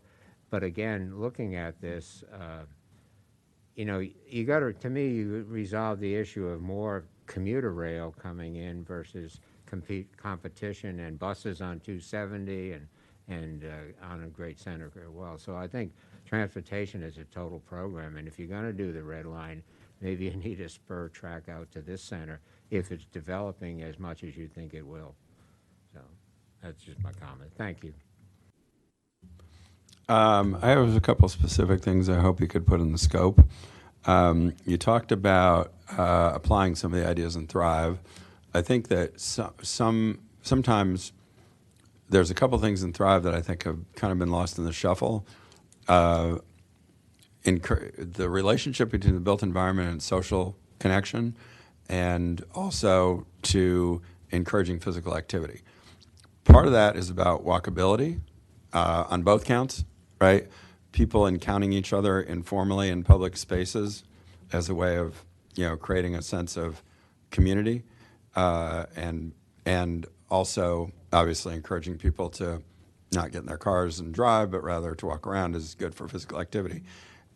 But it goes beyond that. I think that when you look at what's built out in this area right now, I taught a class at University of Shady Grove this semester, so I had occasion to be in this area a lot more than I ever have before on a regular basis. And what strikes me is that obviously you need to chop up some of these blocks for starters, but even in the places that are relatively intensively developed and built out, like the University of Shady Grove campus itself, or some of those areas we visited on the tour a couple weeks ago, the sites feel like they were developed in isolation. They may bring buildings to the street, and yet they don't really engage with the major streets. They either line the streets with structured parking or trees or you know, the sides of buildings that don't really encourage, you know, a sense of that the site is permeable, you know, that you can walk through it. They seem to have, you know, circulation that's essentially designed for internal movement of cars and people, but don't encourage a lot of interaction between the, you know, they psychologically feel as though you should get in your car and drive across, you know, the highway if you want to go to one of the abutting, you know, developments. And I think that's you know, part of that is, and I know Steve Findlay and I have talked about this in the past, some of this idea that we want to preserve trees, for example, which is great, But if the site is developed in such a way that the trees are, and I'm not just talking a line of street trees, I mean like a small, patch of forest is in between two major, generators of origin and destination pairs for pedestrians, you're effectively walling off these sites from each other, and that's not really helpful. So I hope that you can give some thought into operationalizing and elaborating in more detail what it would mean to address the fine-grained aspects. There's that planning department bingo for you, fine-grained analysis, right, Gwen? Yep. The fine-grained analysis of site design and how that relates to how neighborhoods are put together and how they develop in a way that that not only is safe and attractive to walk around within, a super block or within a, large-scale integrated development, but between those developments. So you don't have this sense of each set of projects as sort of an island or constellation unto itself, in service of making the built environment encourage not just walkability generally, making walking, biking, and rolling irresistible, but also more specifically in using the way the built environment is developed to encourage people to interact with each other and across these physical and social boundaries, and also hopefully to get some exercise at the same time. So if we could build that specifically into the scope, and I would love to see in the plan some specific discussion of not just the sort of general way we talk about this in terms of walkability and mid-block connections and urban design, bringing buildings to the street and integrating with the public realm, but to connect that to these objectives of social connection and physical activity more explicitly, and to try to bake that in and make this the first plan that considers what that really means in concrete terms as you consider development applications and how you think about planning a community. Because this whole area has a lot of stuff, but it's not hanging together very well. And I submit that one of the reasons is because those ideas were not sufficiently elaborated with a degree of specificity that would allow you to really think through how those things could be achieved more effectively in the course of considering some of the development that's already happened. You like that, Maren? I did. I think that, thank you, Chair Anderson. I think that you'll be encouraged that this has been a major topic among staff as we've gone through our initial kind of pre-planning stages and been recognized by the master plan team as well as our colleagues in the regulatory department as an issue that we need to address. And I think Aaron Savage and Natasha Fahim and Atul Sharma have also pulled together some precedents of how we can think of some of these campuses using examples like San Diego. A number of our staff were out there recently for conferences, and other areas that, in some ways have a similar built environment with some of these campuses, but they've managed to make the campuses feel more porous and more public than how some of these areas in Great Seneca feel, even if they're technically open to the public. So I think that will be something that definitely has been on everyone's mind as we've discussed the plan. Fantastic. Yeah, I mean, it's a synthesis of some of these ideas about walkability and 15-minute living, and as well as social connection, physical activity as end, ultimate objectives. Because when I go out there to this class, after the class is over at 9 o'clock, I have zero temptation to walk around the University of Shady Grove. I just feel like I'm going to get to the parking garage with my car and get out of there. Not because it's unpleasant. It's a really nice campus, but it does not invite people to linger. It doesn't feel like there's anything nearby. There's no wayfinding. You really feel like you are on the dark side of the moon. And it's just, the whole neighborhood just feels dead. And it's really unfortunate because there's so much stuff out there. It's not because there's not a critical mass of activity and people. It's because the way it's been developed up to this point just fails to integrate all those things in a way that accomplishes those objectives. So I'm glad to hear you're thinking about that.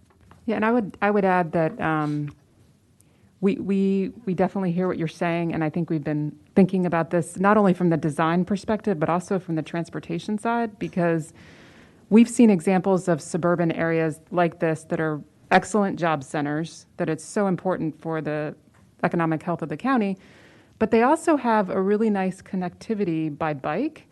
And sometimes the walking distance are a little harder because of sort of the nature of things, but by bike you can really have a nicely connected situation, particularly for those that live in the plan area that want to bike to work, or they want to bike to, let's say, Crown, or they want to go to Falls Grove. So we're really looking at ways that we can integrate a better bike infrastructure to the area, as well as crossing of these major roads. And so I think we're going to be tackling that too, because we really want to make sure that it's an area that you can walk and bike. Fantastic. I look forward to what you come up with. If there are no other comments or questions, I would like to thank the staff for the work they've done so far, and adjourn. Thank you. And just to reiterate, we are rescheduling the burial sites update to next week. So same bat time, same bat channel. May I ask, did you vote to approve the scope of work? Can we get a motion to approve the scope of work with those modifications that I just described? So moved.